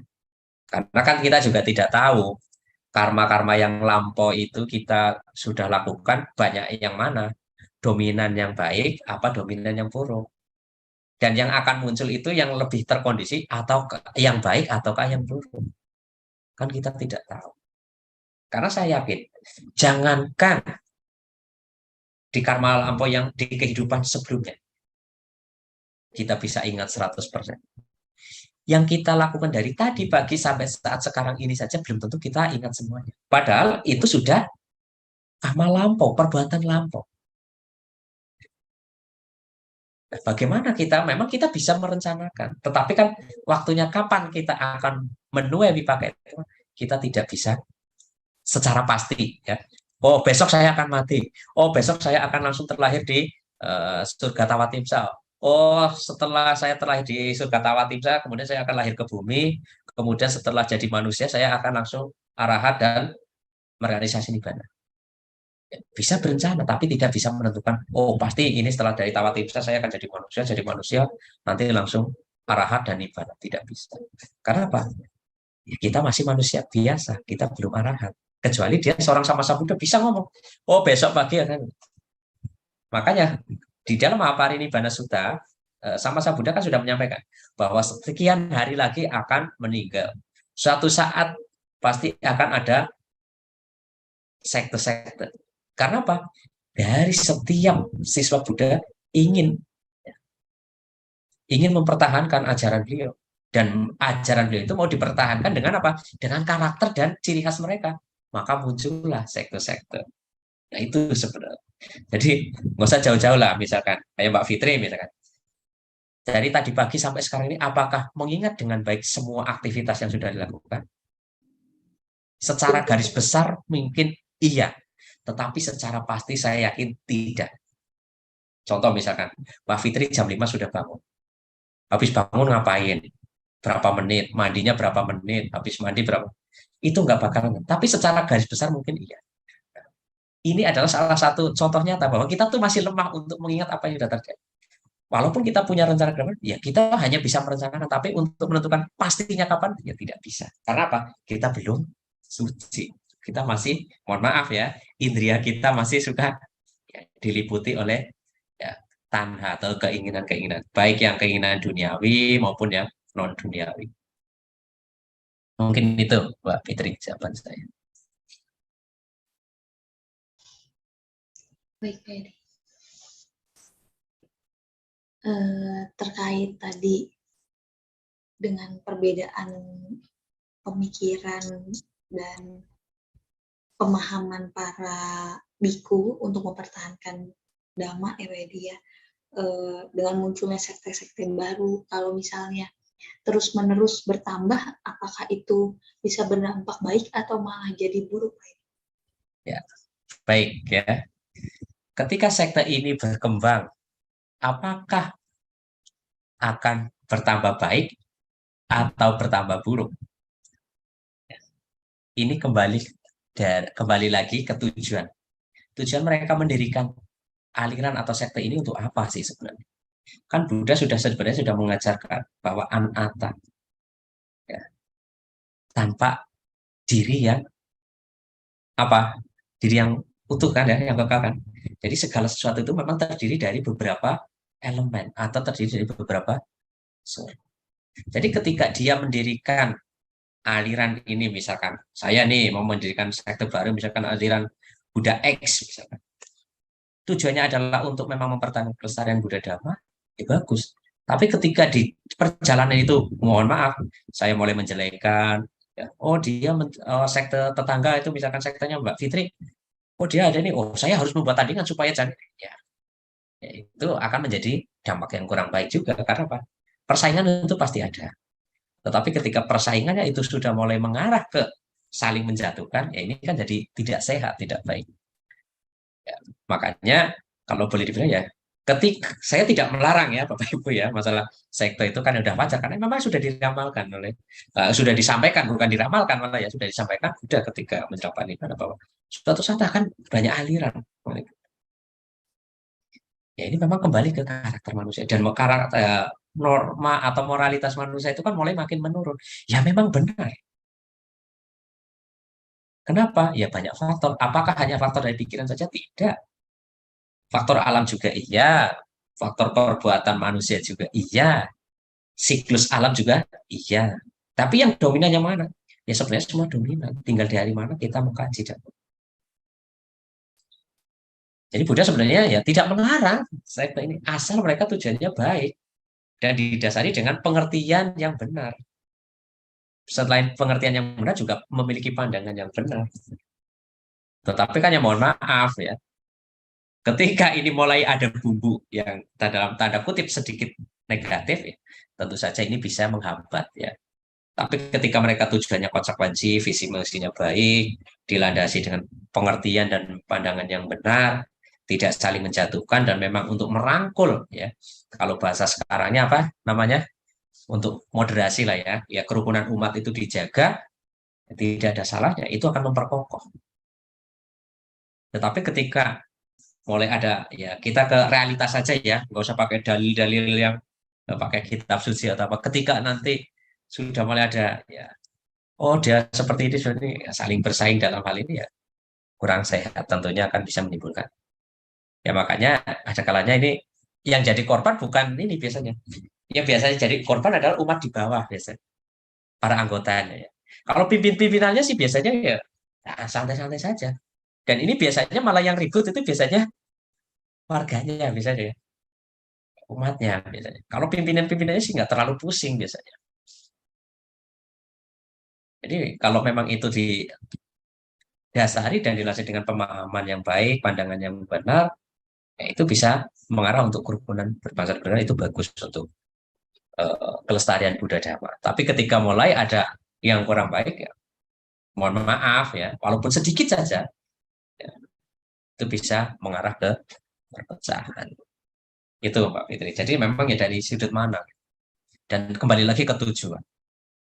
Karena ketika kita, mohon maaf, misalkan saya ingin menjadi biku, tujuannya apa? Ketika tujuannya ingin memperkaya diri dan supaya saya dihormati, ya saya tidak bisa tercerahkan. Karena apa? Saya tujuan saya di biku supaya, supaya nanti kalau Mbak Fitri ketemu saya, Mbak Fitri namaskara. Saya kan, senang saya dihormati. Mungkin ketika saya jadi biku, wah supaya saya diundang makan sama Pak Pulyadi misalkan. Wah kan enak, nggak usah masak-masak.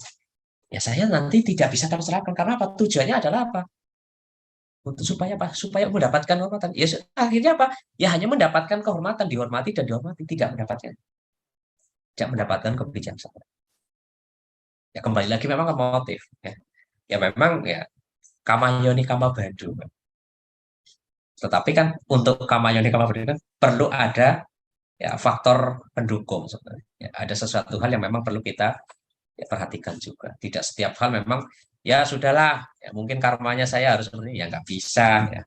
Ya, tidak bisa pasrah seperti itu. Kan Buddha juga menyampaikan ya, bahwa segala sesuatu itu kan memang perlu kondisi lain yang dimunculkan untuk mendukung. Supaya apa? Ya supaya bisa saling menopang, supaya saling mendukung. Tidak hanya cukup satu hal. Ya, memang harus ada beberapa komponen yang memang harus, tapi juga harus sinkron. Kira-kira gitu, Mbak.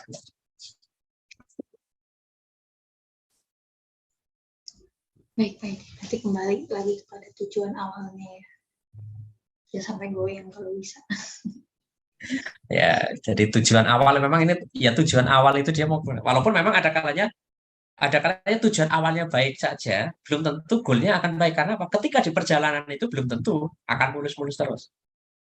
Ya, ya mohon maaf ya, kan di sini kan ya bukan berarti lagi memperjelek atau apa ngomongin mereka, tidak ya. Kita kan lihat fakta ya.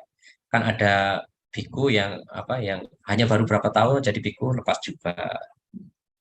Kemudian ada yang sudah mulai malah mungkin sudah material lepas juga. Ya karena sebenarnya memang tidak gampang ketika menjalankan kehidupan sebagai seorang sama. Ya, walaupun mungkin dia sudah berusaha mempertahankan, ya, tetapi memang ya ada wipaka lain yang memang harus muncul, dia tidak bisa menyelesaikan tugasnya menjadi seorang samana, ya dia harus ya, melepas. Ya ini memang ya kalau di mohon maaf ya kalau di Indonesia kesannya itu memang kalau sudah lepas jadi biku kayaknya kesannya jadi kurang baik gitu ya. Padahal sebenarnya kita tetap harus perlu apresiasi. Karena apa? Ya dia saja sudah bagus, dia sudah pernah praktek dan pasti dia banyak pemahaman. Daripada kita mungkin mohon maaf ya kayak saya kan belum pernah jadi biku ya hanya bisa gini-gini.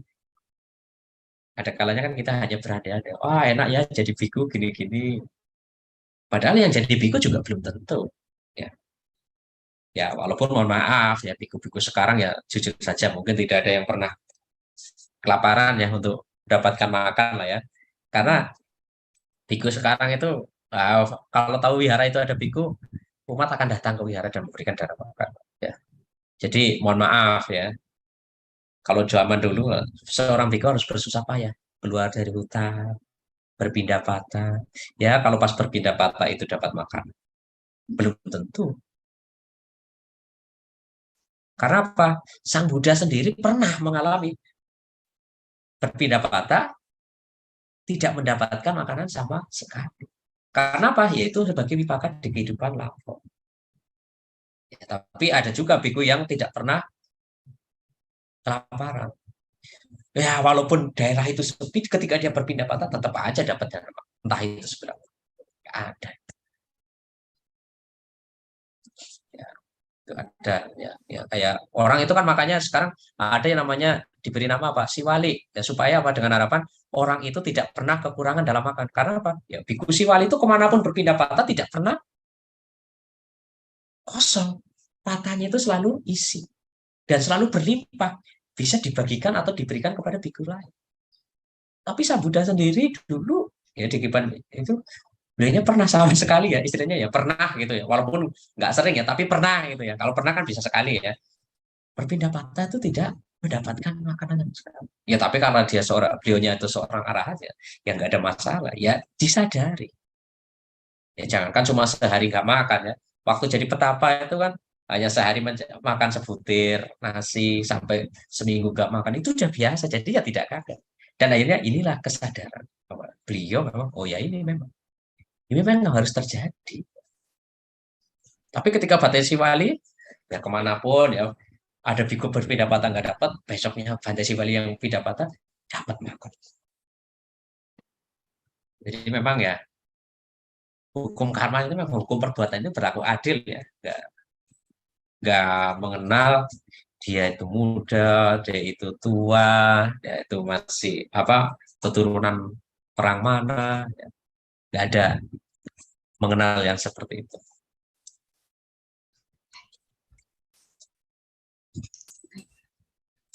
Sangat amat menyanjungkan begitu ya Bante Siwali itu. Ya, makanya kan banyak diadopsi ya, punya anak diberi nama Siwali, itu bagus itu.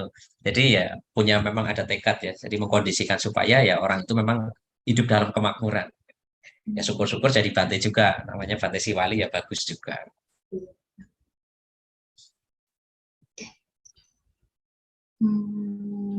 Mungkin last question kali ya Pak ya.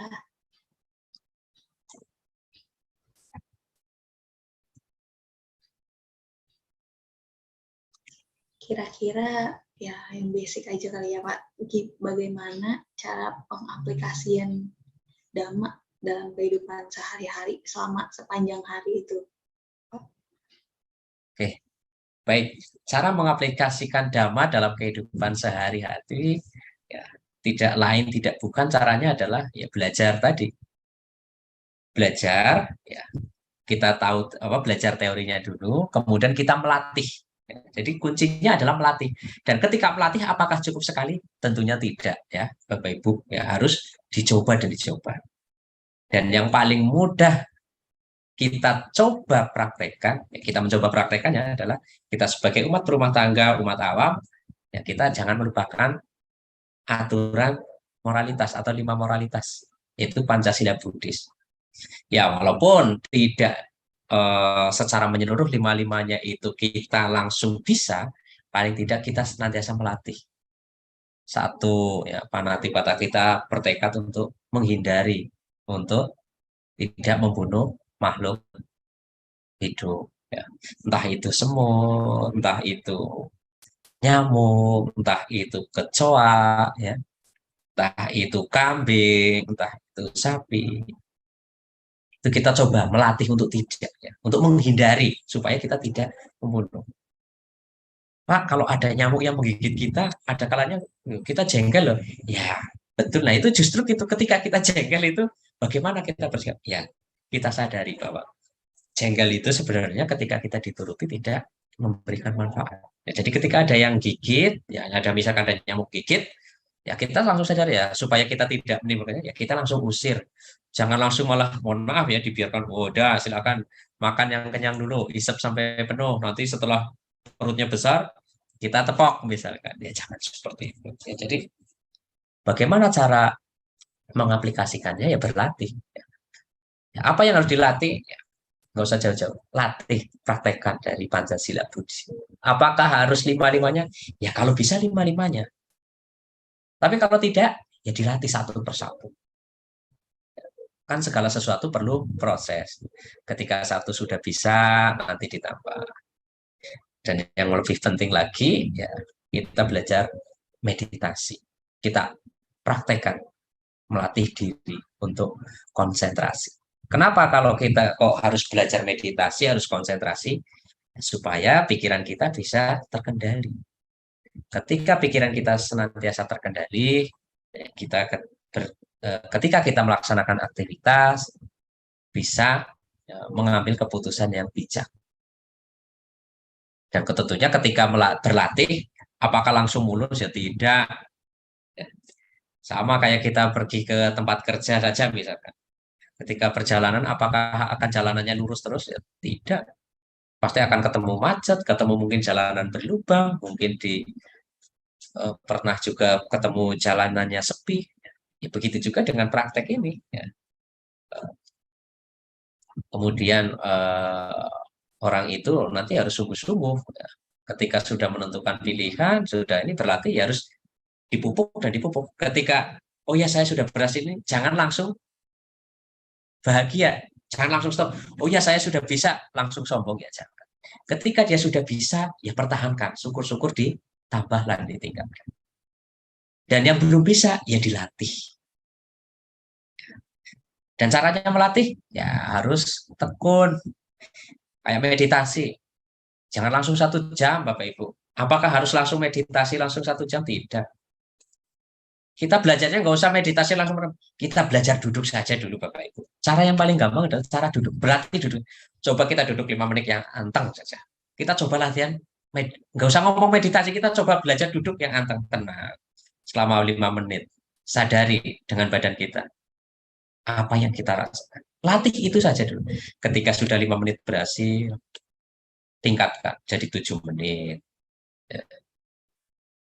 Kemudian setelah 7 menit kita tambah lagi jadi 10 menit. Ketika nanti sudah bisa 10 menit, kita coba pertahankan. Dan apakah ketika sudah bisa 10 menit, besoknya bisa langsung 10 menit? Belum tentu juga. Bisa saja cuma 5 menit, hilang fokus. 7 menit, 5 menit. Karena kembali lagi ke kondisi. Jadi bagaimana kita kondisi. Jadi Bapak Ibu, ya caranya adalah untuk mempraktekkan dalam keseharian sehari-hari, dalam praktek sehari-hari tentang Dhamma adalah ya, kita mengacu kepada konsep pariyati pati-pati, supaya kita bisa merealisasi atau penembusan atau patiweda. Dan yang paling penting adalah kita belajar ya, Pancasila Buddhis, praktekkan, kita latih. Ya. Saya bilangnya melatih karena apa? Kita tidak bisa langsung mahir, ya. Kita latih secara bertahap. Ya kayak Bapak Ibu makan. Kunci Bapak Ibu makan itu adalah Bapak Ibu makan itu kan tujuannya supaya kenyang. Tapi apakah langsung makan 1 piring langsung bisa 1 porsi masuk ke dalam mulut semua? Kan tidak ya. Jadi ya harus 1 sendok masukin ke mulut, kunyah, telan, sendok lagi, kunyah, telan. Ya. Dan demikian juga dengan belajar Dhamma atau praktek Dhamma. Jadi perlu bertahap. Tidak bisa langsung begitu, Pak, saya udah meditasi berbulan-bulan kok nggak arahat-arahat. Pak, saya sudah meditasi berbulan-bulan, atau mungkin sudah 1 tahun ini rajin meditasi kok malah tidak terarah, makin sombong. Ya, itu mungkin dia ada beberapa yang ya, perlu diperbaiki. Mungkin itu ya Mbak Fitri ya. Baik, ada lagi Bapak Ibu? Baik, baik. Dari Pak Wahidin Johan seperti ingin bertanya, mohon Oke, baik. penjelasannya Romo, bagaimana relik bisa tercipta mungkin ya? Ya, Bagaimana relik bisa tercipta setelah orang dikremasi? Apakah dengan adanya relik tersebut menyatakan yang dikremasi itu adalah orang yang suci? oke, baik. Terima kasih Pak Johan terkait dengan relik. Ya, ini memang orang yang apa biasanya ini memang sering isu juga di masyarakat ya. Bahwa sebenarnya kita kembali mengacu kepada arti kata. Apa itu relik? Relik artinya adalah suatu benda atau sisa ya, peninggalan dari ya, orang tertentu atau ya misalkan apakah yang memiliki relik itu pasti dia seorang arahat? Ya mohon maaf ya, saya jawab saja ya tidak harus seorang arahat. Jadi misalkan kayak orang tua kita meninggal, kita kremasi, kemudian masih ada sisa tulangnya, itu juga relik. Karena apa? Relik itu adalah benda sisa dari penyempurna. Dan apakah kalau tulang itu, ya mohon maaf, jadi jangan beranggapan bahwa relik itu selalu ya bentuknya seperti kristal, bersinar atau tidak. Ya, jadi sebenarnya relik adalah ya, benda yang tertinggal atau sisa lah ya, sisa dari eh, sesuatu yang memang memang misalkan kayak orang dikremasi ya, orang dikremasi kan apa orang itu kan biasanya ada pasti ada sisa. Jadi sisa dari orang yang dikremasi itu juga disebut dengan relik. Nah, relik itu kan bisa berupa abu atau apa. Dan apakah relik itu jaminan bahwa seseorang itu sudah suci atau arahat? Kalau mungkin kalau arahat ya eh, kalau dia dibilang arahat ya saya jawab belum tentu ya. Jadi tidak jaminan bahwa orang yang memiliki relik apa meninggalkan relik adalah seorang arahat. Itu tidak jaminan ya. Tapi apakah kalau orang yang meninggal apa yang dikremasi misalkan masih meninggalkan relik atau memiliki relik, apakah dia orang suci? Ya, tidak menutup kemungkinan iya. Apakah dia kesucian tingkat pertama, kedua, ketiga ataupun keempat. Ya, tetapi kita tidak tahu dia kesuciannya di mana. Kemudian ya relik ini kan apakah harus dipuja atau apa?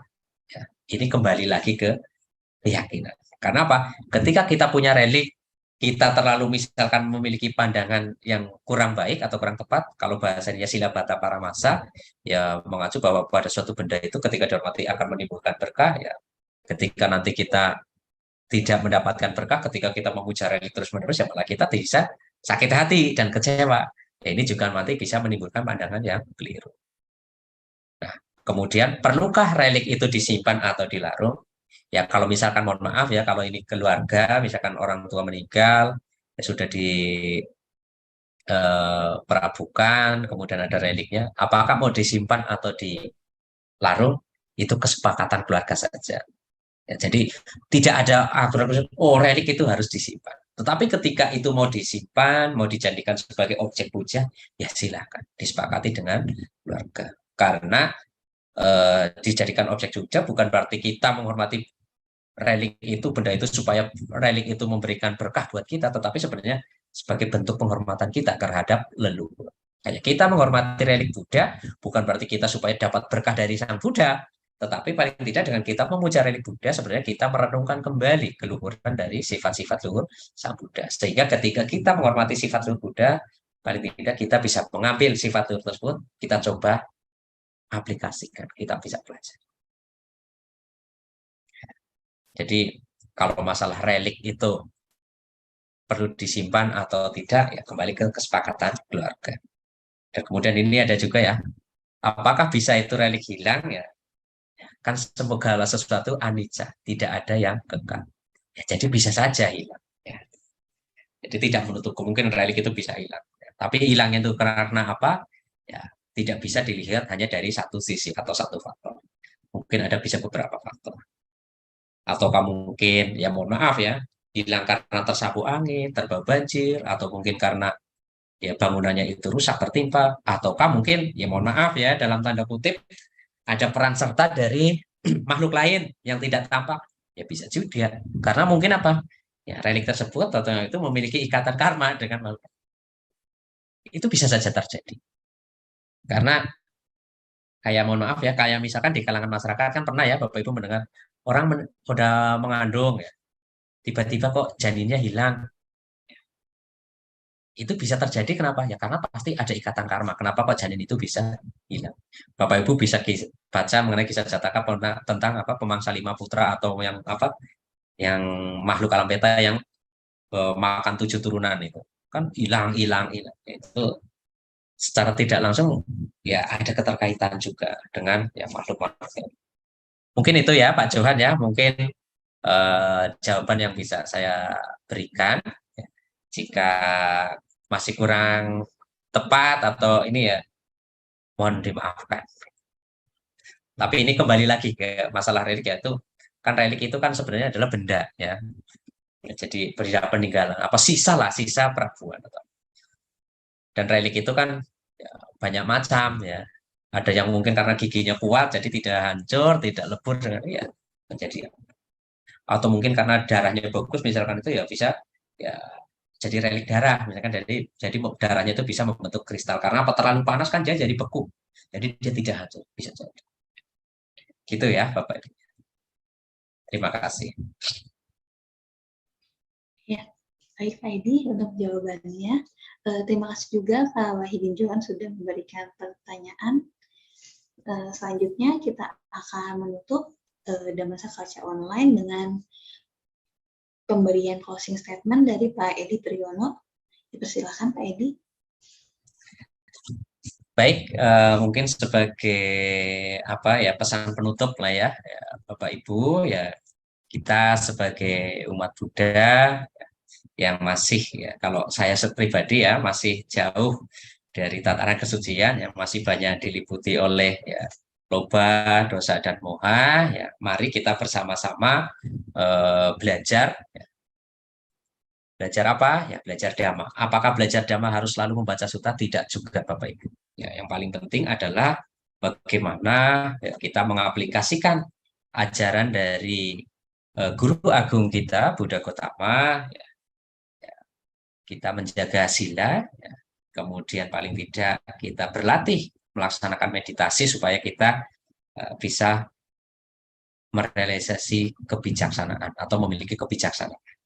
Dan kebijaksanaan itu diperoleh tentunya ya tidak gampang ya karena 3 hal ini adalah 3 rangkaian yang saling terkait ya. Maka marilah bersama-sama kita melatih dalam kehidupan kita masing-masing ya sedikit demi sedikit dengan mengaplikasikan apa yang sudah kita pelajari dan ketika itu memberikan manfaat silakan Bapak Ibu bawa Bapak Ibu bisa kembangkan jika ada yang kurang silahkan bisa ditambah ya tentunya ya, untuk kebaikan dan untuk kebermanfaatan ya, tapi jika tidak jika ada tutur kata atau yang kurang berkenan ya mohon untuk dimaafkan.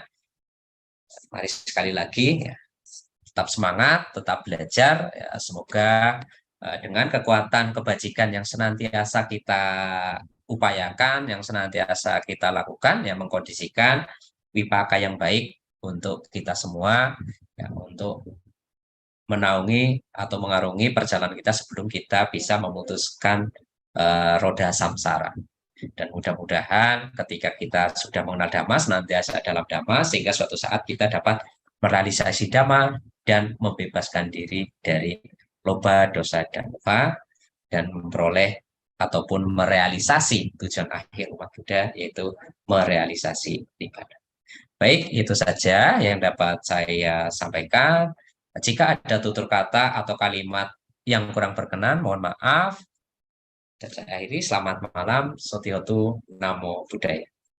Sotihotu, Namo Buddhaya, Edi. Wah, sangat menginspirasi sekali ya dalam mencapai nibbana.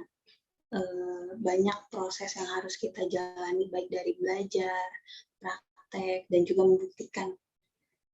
Dan yang pastinya jika kita bisa mencapai nibbana, beberapa kesaktian yang kita dapatkan juga tidak perlu dipamerkan gitu ya Pak. Baik, untuk selanjutnya kita akan membacakan Patidana sebagai pelimpahan jasa kebaikan yang telah kita lakukan baik saat ini maupun di saat yang lain. Bapak Ibu, Romo Romani, serta rekan sedama, mari kita persiapkan diri untuk membacakan Patidana secara bersama-sama. Patidana akan saya pimpin.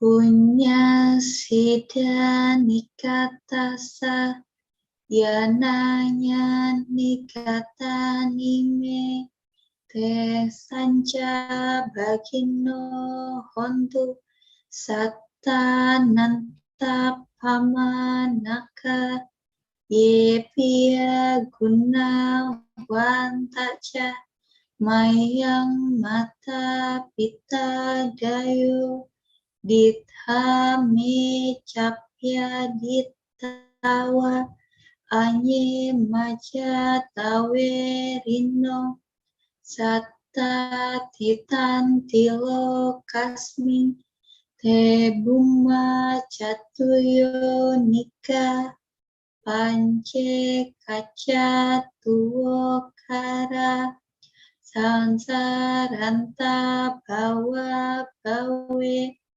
nyatang ye patidaname anumo dan te sayang ye cimang napa nanti dewa te sang niwe dayu maya dina napunyanang anumo dana hetuna sabbe sata sada hontu awera suka ciwino kema padan japa pontu tesa sa sijatang suba sabbe sata bantu sekitata semoga semua makhluk berbahagia.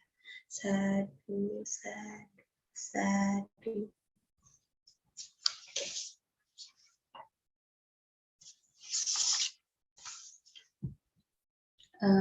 Sebagai penutup dari Dhammasaka Kaca Online pada malam hari ini, kita akan membacakan kembali nama Karapata.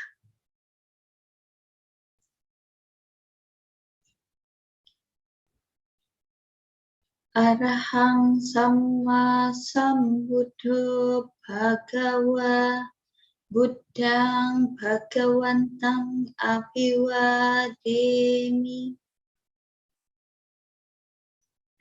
Swakato Bhagawata Dhammo Dhammang Namasami Supatipanno Bhagavato Sawaka Sangho Sanghang Namami.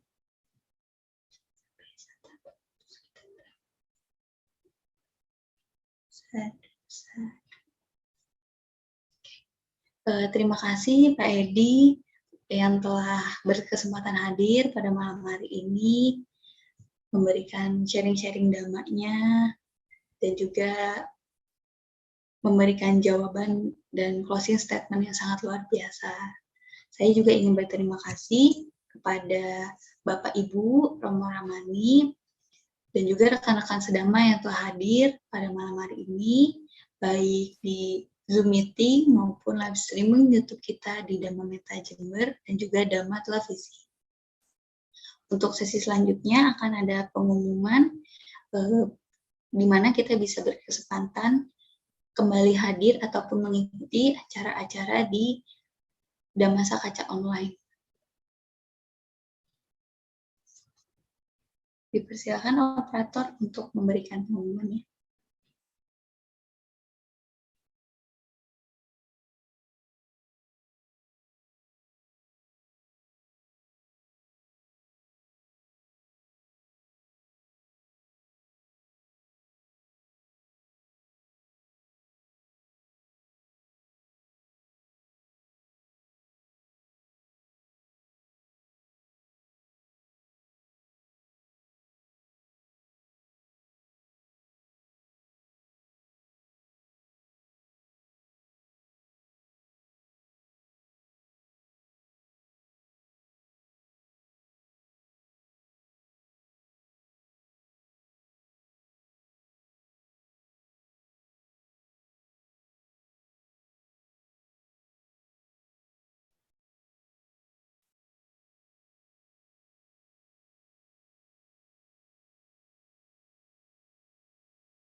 Baik, sesi pengumuman telah berakhir dan ini memberikan gambaran bahwa telah berakhir juga dan masa kaca online pada episode malam hari ini tentang Kewada Sutta yang telah dibabarkan oleh Pak Edi Priyono. Sekali lagi saya ingin berterima kasih kepada Pak Edi Priyono atas kesempatannya.